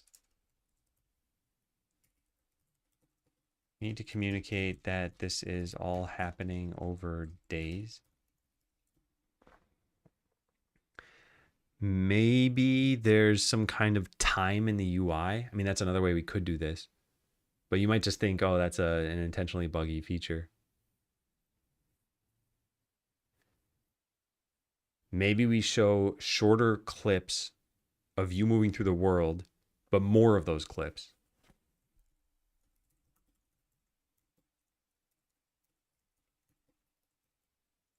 Let me shorten each one. So that by the end of this, you're just like, what is going on? What am I doing?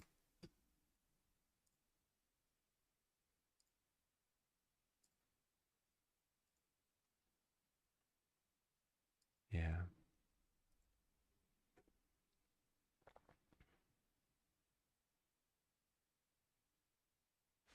So yeah, we should probably plan each room. Maybe you should just go through every biome. Maybe just picking 3 was a bad idea. I mean, in that case, we can just use the other, what, 2? Forest and graveyard.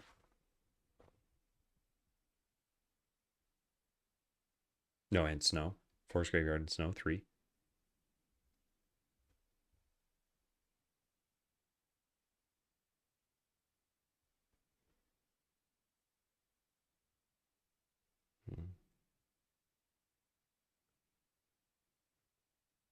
We need a gimmick for each room, though. All 6 biome. Some notice board that has like scratch tally marks. Yeah, I don't think that'll be obvious to the player. I think we need to do this like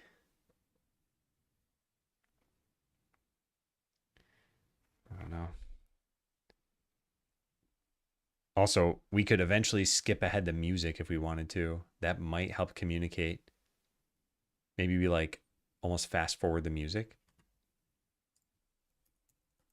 Maybe to communicate that a bunch of time is passing, we fast forward the music. We could actually play it faster than normal. We could actually run the whole engine faster than normal. We could just run the engine at like 2x speed. All the animations would be faster. Your jumps would be faster. It'd be harder to time everything.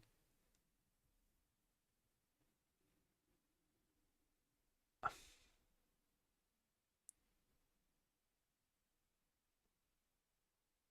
don't know. Yeah, I don't know. I think it's a little bit of storytelling that I'm just not as accustomed to being able to do.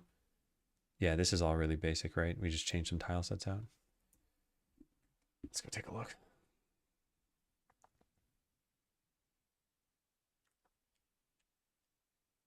Oh, whoops, wrong character. Oh my god, wrong everything. Oh my god, how many times did I press the wrong button? I blame that on my controller, the last one.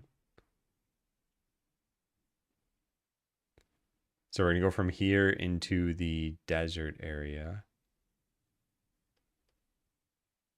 That is very jarring, that's for sure. Also, you kind of blend in with the background there. That won't be the case eventually, though. We can fix that. And then you go from here to the jungle area. Yeah. Oh, right. I'm not controlling this anymore. Oh, man, that actually got me. I wonder if that's going to mess everybody else up, too.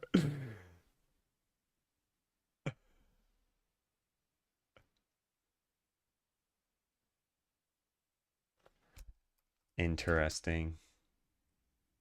Interesting. Yeah, let's go check that in.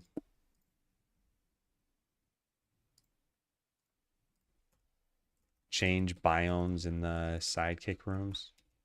I want to make it clear that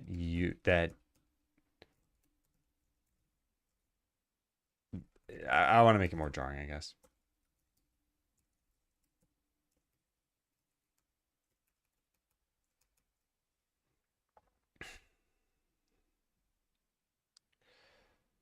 Okay, so we would probably need a gimmick for each room. Like room 1 could just be pretty normal. Maybe even get a treasure chest. Yeah. Maybe even get a treasure chest and you unlock the ability to double jump. Because it's reasonable that Sidekick would have gotten some power-ups too, right? But you would expect an inventory?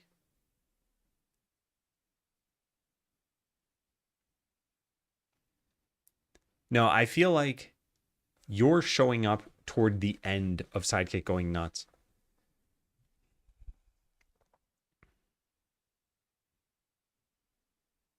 Oh man, this is just so difficult. So should you be witnessing Sidekick entering this game and then we're like rapidly advancing time? I think that would be too confusing. I think you're dropping in when they're already on the verge of losing their agency. Yeah. So everything you see is a little weird. So the gimmicks we need, there is no normal room. So how about we just list out the gimmicks that we have? Gimmick 1 would be you try jumping between platforms, but the character slows down such that you don't make the jump. In trying to recover afterward, it warps you beyond the jump that you had just tried making. Then after 3 more seconds, regardless of your inputs, you get warped into the next biome. Where you could pick something up from the first area and also be able to drop it. And then when you get to the second area, you see like a pit in the ground filled with that item.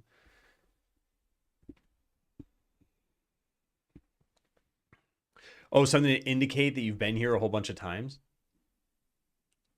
I guess another way we could do this is like on the death screen, it could say something like game over, death count 12. Yeah. And then you come back to it and it says game over, death count, 247. And you keep seeing this screen and the number is just getting like ridiculous.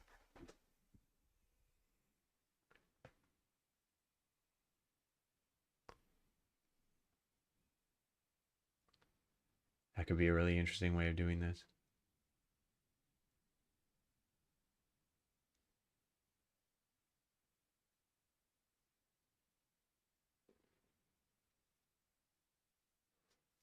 I like that idea. But the problem with this particular idea, at least how I've said it, is that you need to die for it to happen.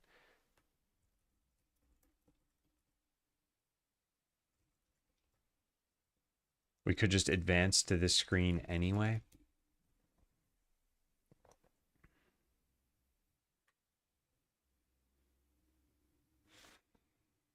I guess you could see like plants growing in the world.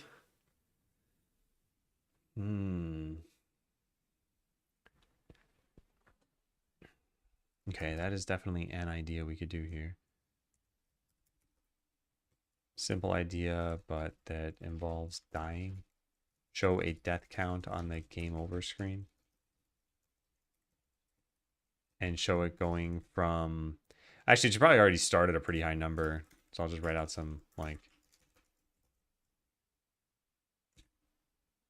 Well, it wouldn't take that long, right? You'd probably play for a bit, like 17, then it jumps up to like 81, and then you're at like 189, and you probably start losing your brain. I wonder how long the average person would play a super frustrating game for. Because there are a lot of super frustrating games on the market, but now they're probably appealing to people who want super frustrating games. If you gave it to just, your arbitrary like platformer player, give them like Kaizo Mario World or something, would they enjoy it?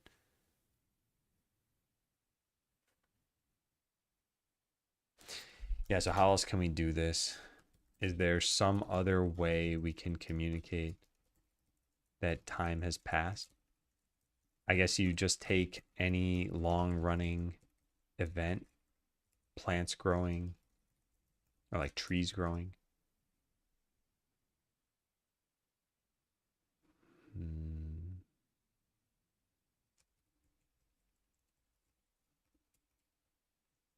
Unknown suggested something that you do once per life. Get an item, then you may fill some pit with that item. Could we do something along those lines? Like, what would it be? What would you be getting? Like in a, maybe, well, you're not holding anything, right? So we don't have anything for the death animation. Because I was gonna say, if you dropped your sword, if you had a sword, then that could be kind of cool. But like having a corpse of you on the ground would not be very cool.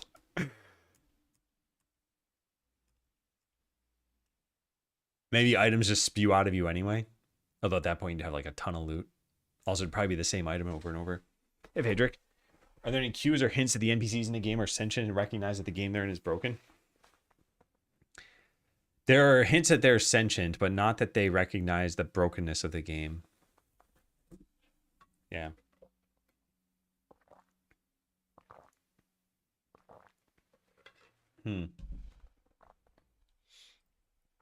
But yeah, maybe it's just them dropping an item. Although I'd prefer for that item to be something that they've got on them. Like in this idle animation, well, I guess they have like a belt. They drop a belt when they die.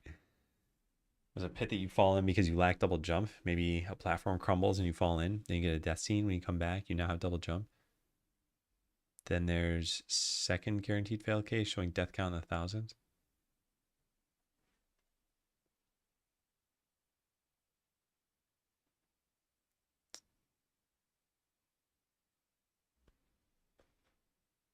Oh, I think I see what you're saying. Yeah, that's kind of interesting. Could have a jump that you can't make without being able to double jump. So you try it and die. You see death count, 17. You respawn, but now you have double jump. But something else kills you and you see death count 81. Somewhere else in the future levels. Yeah. I'm still trying to put myself in the shoes of a player seeing this. Because up until now, the entire game would have primed you that you're in a broken tutorial. So you would see this and you'd just be like, all right, the death count doesn't make any sense. Big deal. You might also think, though, wait, I'm not the same character that I was. But still, you might be like, big deal. Like respawning and getting abilities, the same thing might happen. So I think it's got to be almost more mundane. Like you're not even getting a new ability. You had the ability already. We just like slow your character down and you die. And then, yeah, I just don't like the death count idea. Another reason why I don't like this in particular is that it slows down the gameplay just a little bit to see the screen fade out. And the first time you see death count 17, you might be like, oh, that's how many times I died across all of the times I played this game. Hey, Sphere for you. Thank you for the raid. Howdy, everybody.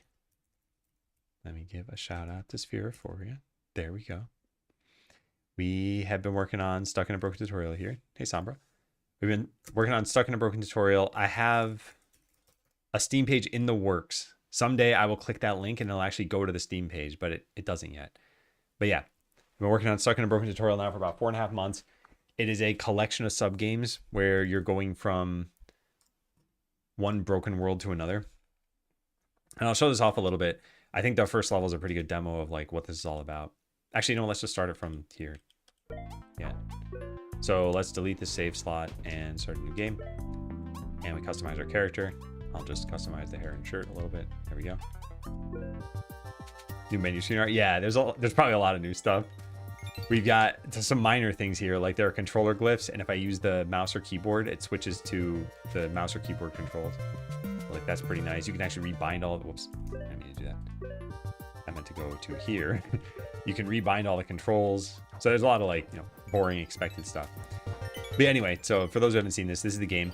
So we're in a platformer right now. We're collecting diamonds for who knows what reason. We learn how to dash. And you work your way over to here, not too far away. And we see this, try to collect the diamonds in one go. And you can't, and the Twitch encoder hates this, so I'll just kind of pause here, but you actually fall through the source code of the game. I'll try to have that like mostly off screen. Hopefully it doesn't totally destroy everything. And yeah, land in this place where you encounter a new character. Here we go. Quickie Joe's been working on some concept art for that character too. You will eventually have it in the game.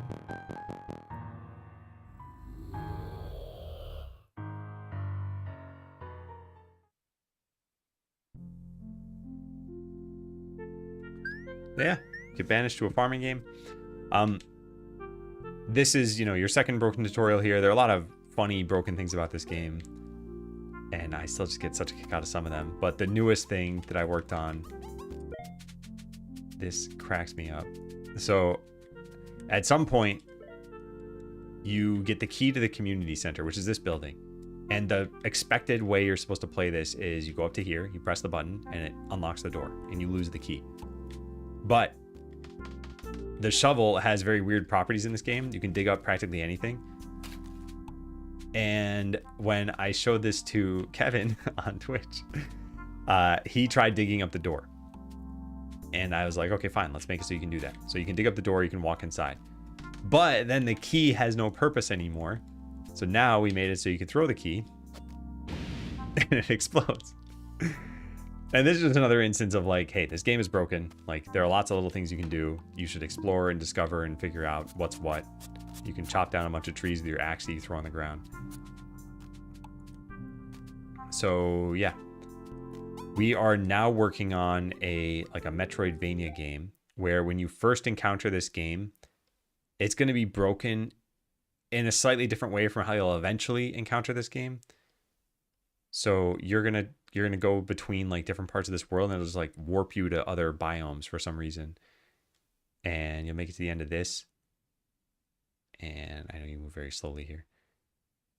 You make it to the end of this, and now we're in this jungle zone, and now I'm not controlling the character anymore. So like what we're trying to represent here is that you have lost your agency as this character, and their mind is getting fuzzy, and they eventually just sort of lose track of what's going on. And then we're going to move to another game. So you'll eventually come back to that game, and you'll find that person who lost their mind, and you'll rescue them. And yeah, this is a very, very it's a larger scope for most of the games than what we have already, in that you first enter as character 1, then you enter later as character 2, and then it's like a Metroidvania game. So there'll be a little bit of a game there. There's some mechanics, there's some items you get, there's some power-ups and stuff. And then you eventually get the high jump boots. And just like in Super Metroid, there's going to be some world or some part of the world where, yeah, like this room, you're like, oh, okay, I'm probably going to get, where'd that picture go? Where did that picture go? Huh. Oh, it's up here.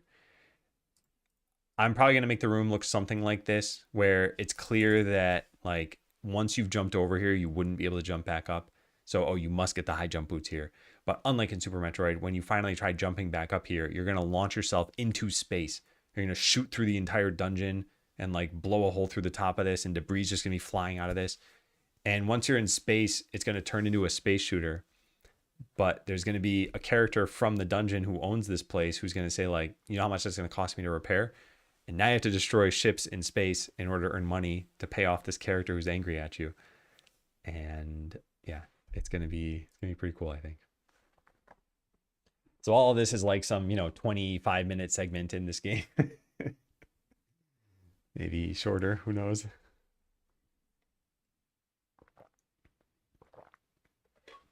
And what I'm trying to figure out is, how do we get across the passage of time?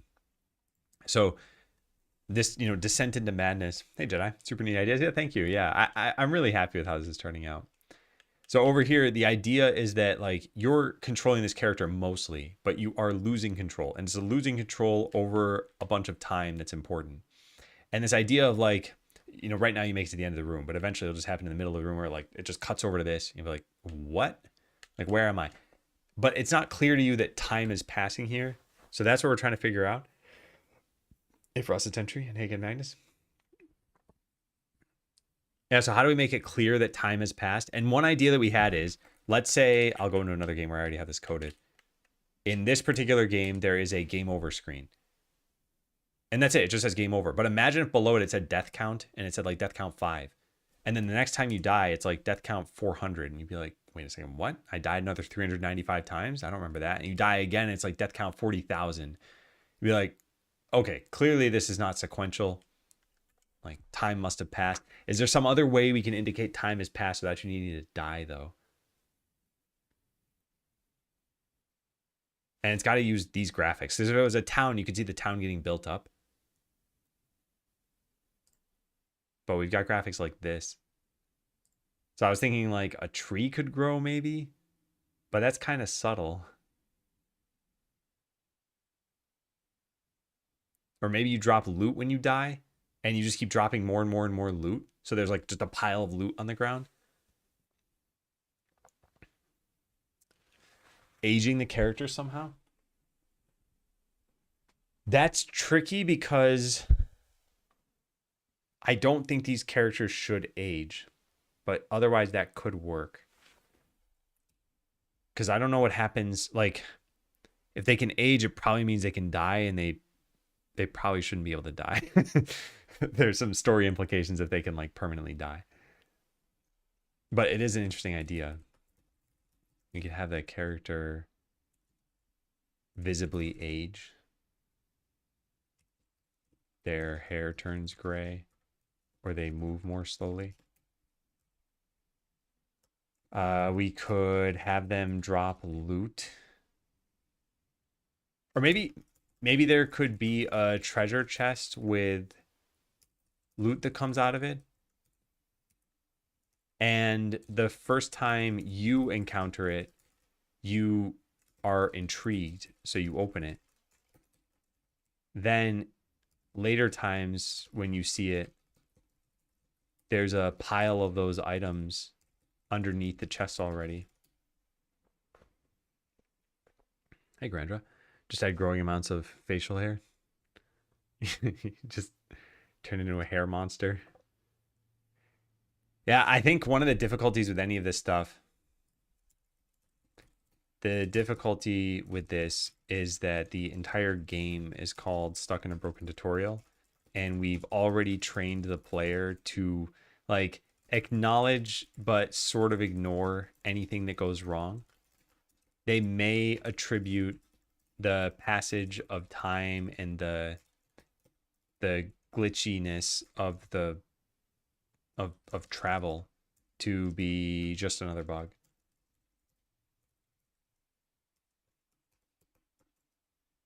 Or Beardsall.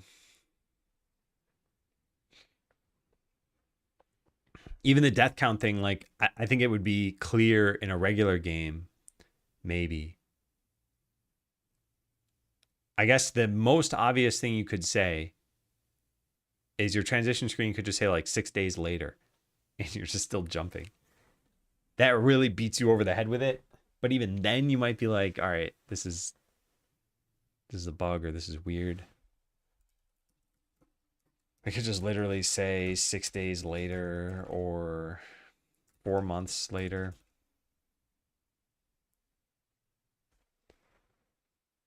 Okay, what if we didn't communicate this? What if it was just glitchy for the sake of being glitchy?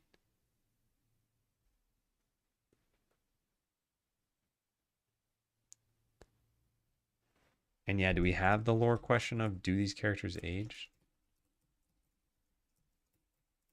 Do our characters age? What happens to the ones who got stuck for a very long time? I think the answer to this would be that this is why game time passes much more slowly than.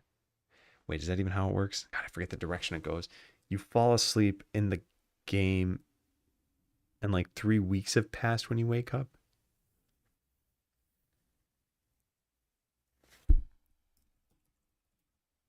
Maybe that's why you can't stay. Oh my God, that'd be amazing. Because you age, a concept that you shouldn't be exposed to. Oh, that's super cool. That's really cool. I don't think we need to ever communicate this in the game, but just knowing that that's the lore reason, I think it's very neat.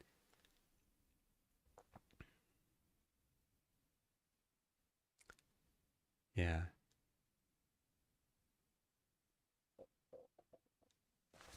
Okay, I do like that a lot.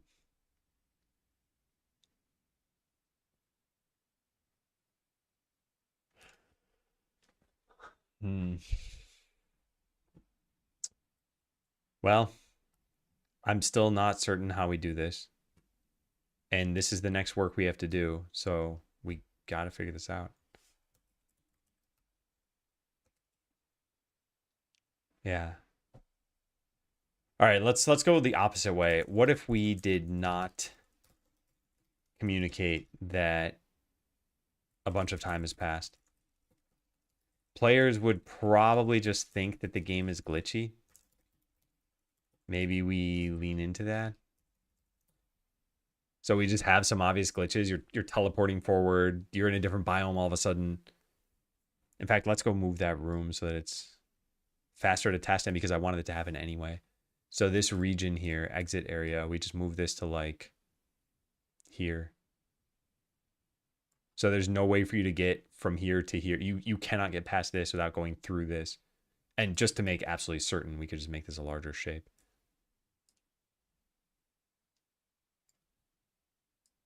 There. Now it's definitely not possible. So yeah, there's the first one. The second one might be maybe even sooner. And we just make this span the whole room. Oops. Hello? There we go. In-game time, 6 days. Replay count, 8304. Levels cleared, 99. You know what? Actually, I just realized we could do something like this, and then when you play as player later, you'll realize like, oh, that's legitimate.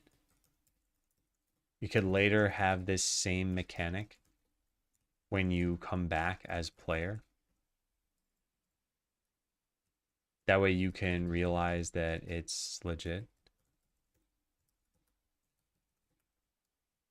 All right, well, let me try this really fast. We go over to here. Whoops. Man, why is that happening so much? I'm trying to press down on this control stick. It's moving like diagonally down. Is that happening? Am I making this up? No, it definitely is easy to press down and right, or down and left, sorry. All right, so we try making it over there.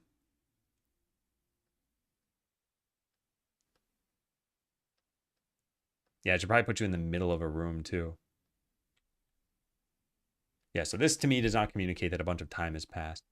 I'd just be like, what is happening? Maybe the blurriness starts sooner.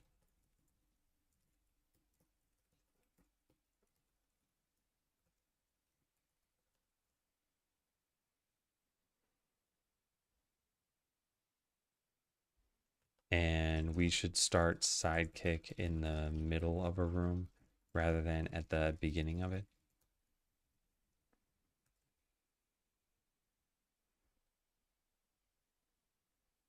Maybe they're just tombstones? Like, you just see them accumulate. It kind of covers both cases we talked about.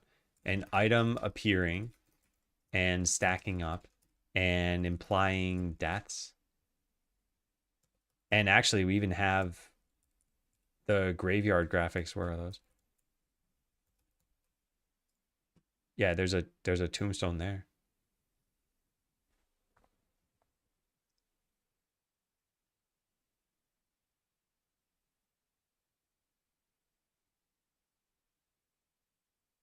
Interesting. Yeah, it's very interesting. Where would you put it? I mean, you'd scatter it across the entire floor. You'd put them on like every available surface at some point.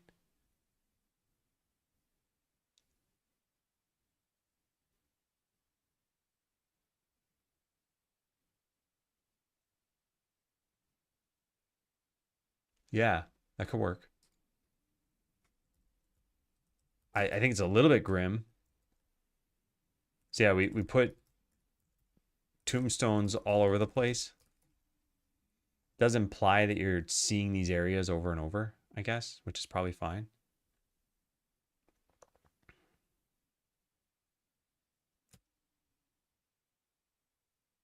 Yeah. When you pass by one, it says here. No, it can't have here lies sidekick because then you'll know that it's sidekick. Maybe you're kind of supposed to know. I feel like it should be kind of a hint that they're sidekick.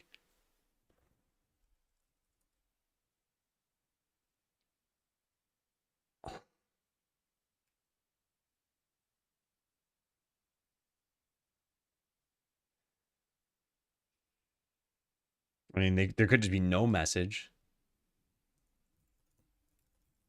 I don't want to reveal that they're sidekick just yet.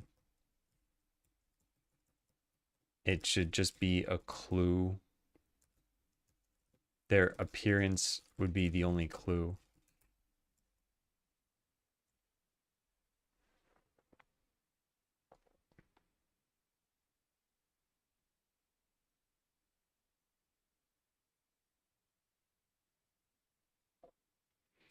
Also, do we have the UI show up when you are sidekick? Like, wouldn't you have an inventory? What should happen when you're sidekick? Shouldn't you have an inventory then too? Maybe it's all just blurry.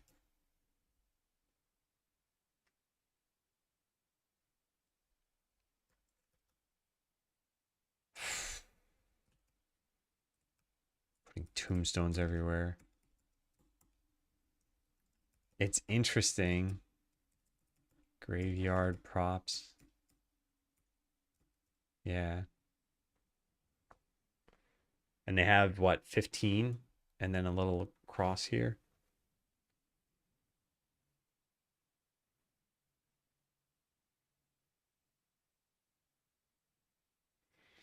The thing is, there need to be some obvious reason for why you died, right? Are you are you falling? Is there an enemy hurting you? Are there spikes? Hey, Hepta. Yeah, are there tacos? Have his inventory just be a ripped bag?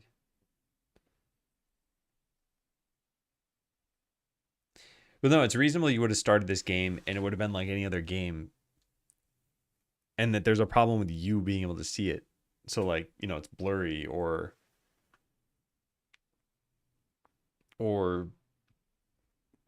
it's already got a bunch of items or something like that. Pick up something from the level that goes in your inventory and have like a huge number of items stacked there.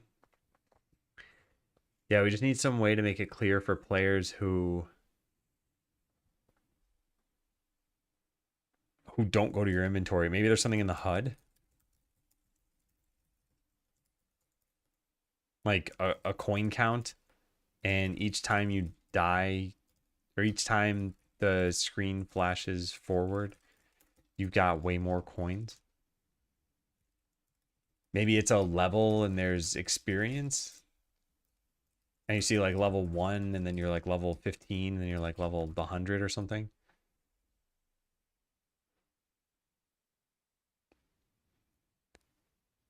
This is kind of interesting because this is very clear when you enter it that like you're not entering at level 1.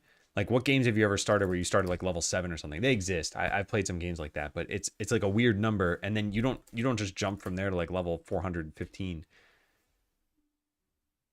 So it implies you've spent a lot of time in this game. But if those are the mechanics, and those are mechanics you need to be subject to as well later when you play.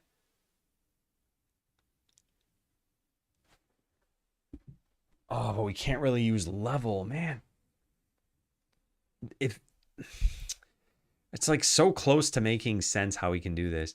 If there were enemies that you could defeat, which you can't as sidekicks, we don't have attacking animations, then every time you defeat an enemy, you could be like, oh, I got a couple of experience points. And then you could see your level rising. What is like hearts, lives? The thing I'm concerned with there is that it might not be clear. I guess maybe you're picking them up.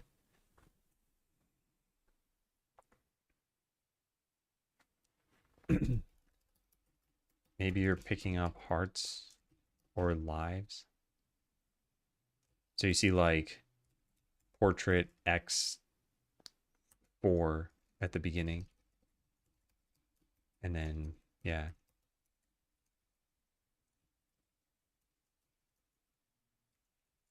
On the second screen. And then maybe like 99 on the third screen. Or 9999 to indicate you've been there for like a very long time. No, probably just 3 nines. Does it mean that you'd also have lives and that you could like properly game over?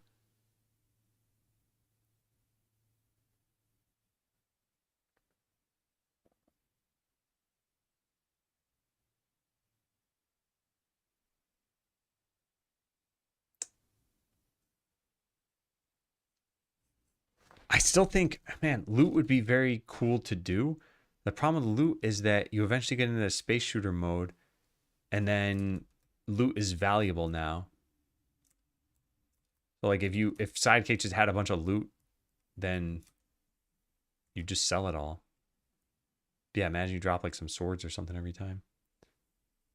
Yeah, the age thing I think is something we can't really do because I think there are implications on the story. It implies that your character could like grow old and die in a video game, and I don't think that's a good precedent we should set.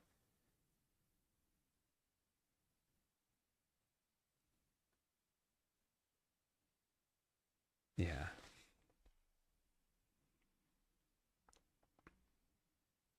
Yeah, we have all these graphics though. Would be pretty cool to use. I guess we're gonna use them in the space shooter.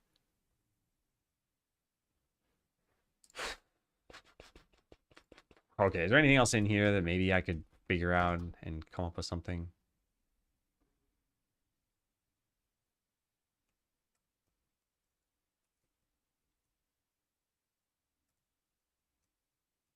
Traps. No.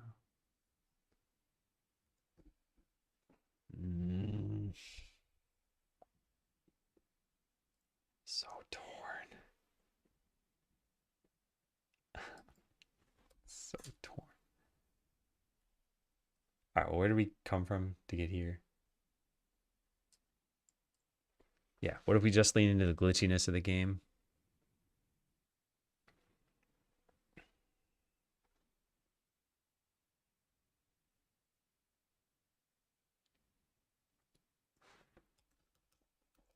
I gotta think about this. Okay, so we could have tombstones that get strewn about the map. They indicate that you've died a lot without you having to see the deaths or see a transition screen. We could have a level and experience points. You would drop in when they're level 7, then they would rise to 20 and then maybe 56. Some kind of pedometer switch that you walk on that always increases. Could be gold coins instead of lives, and when the player gets those coins.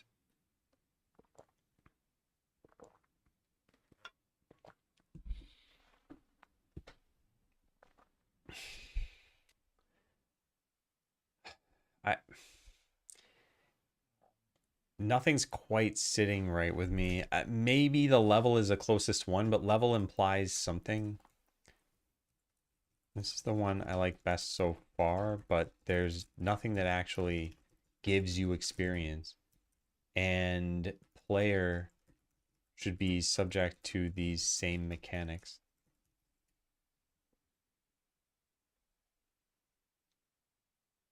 A level doesn't do anything. You do get treasure. You do get treasure as player. When you die and come back, you don't need to get it again though. So like as sidekick, if you're getting the same treasure multiple times, it already means that we violated a rule.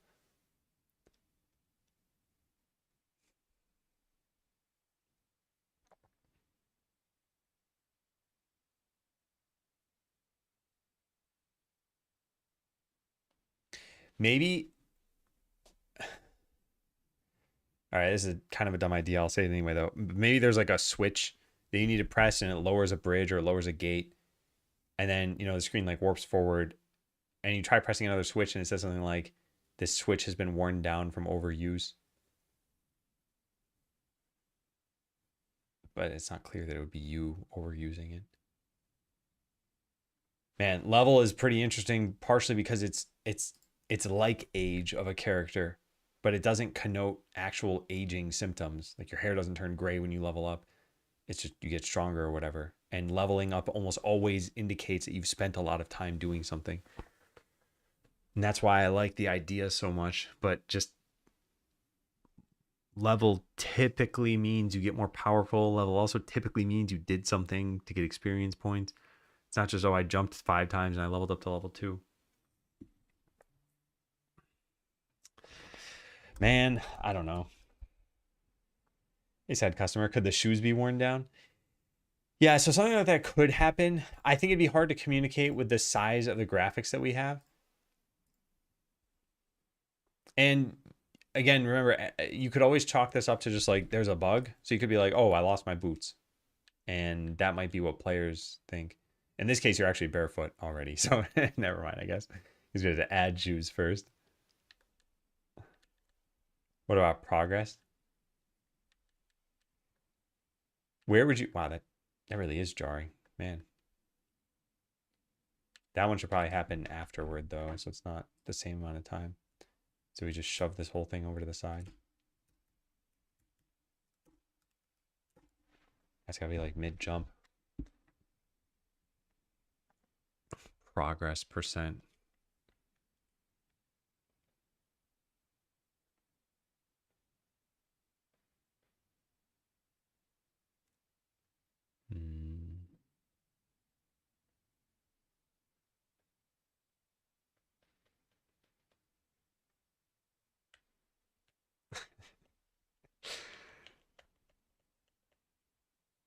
Man.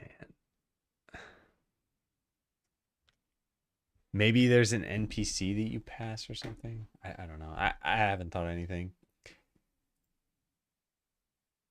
All right. I'm getting toward the end of the stream here anyway.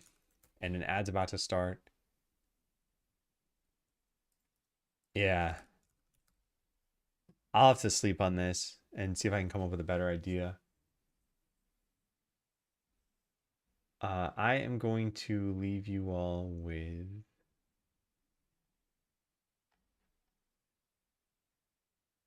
Fail to Survive.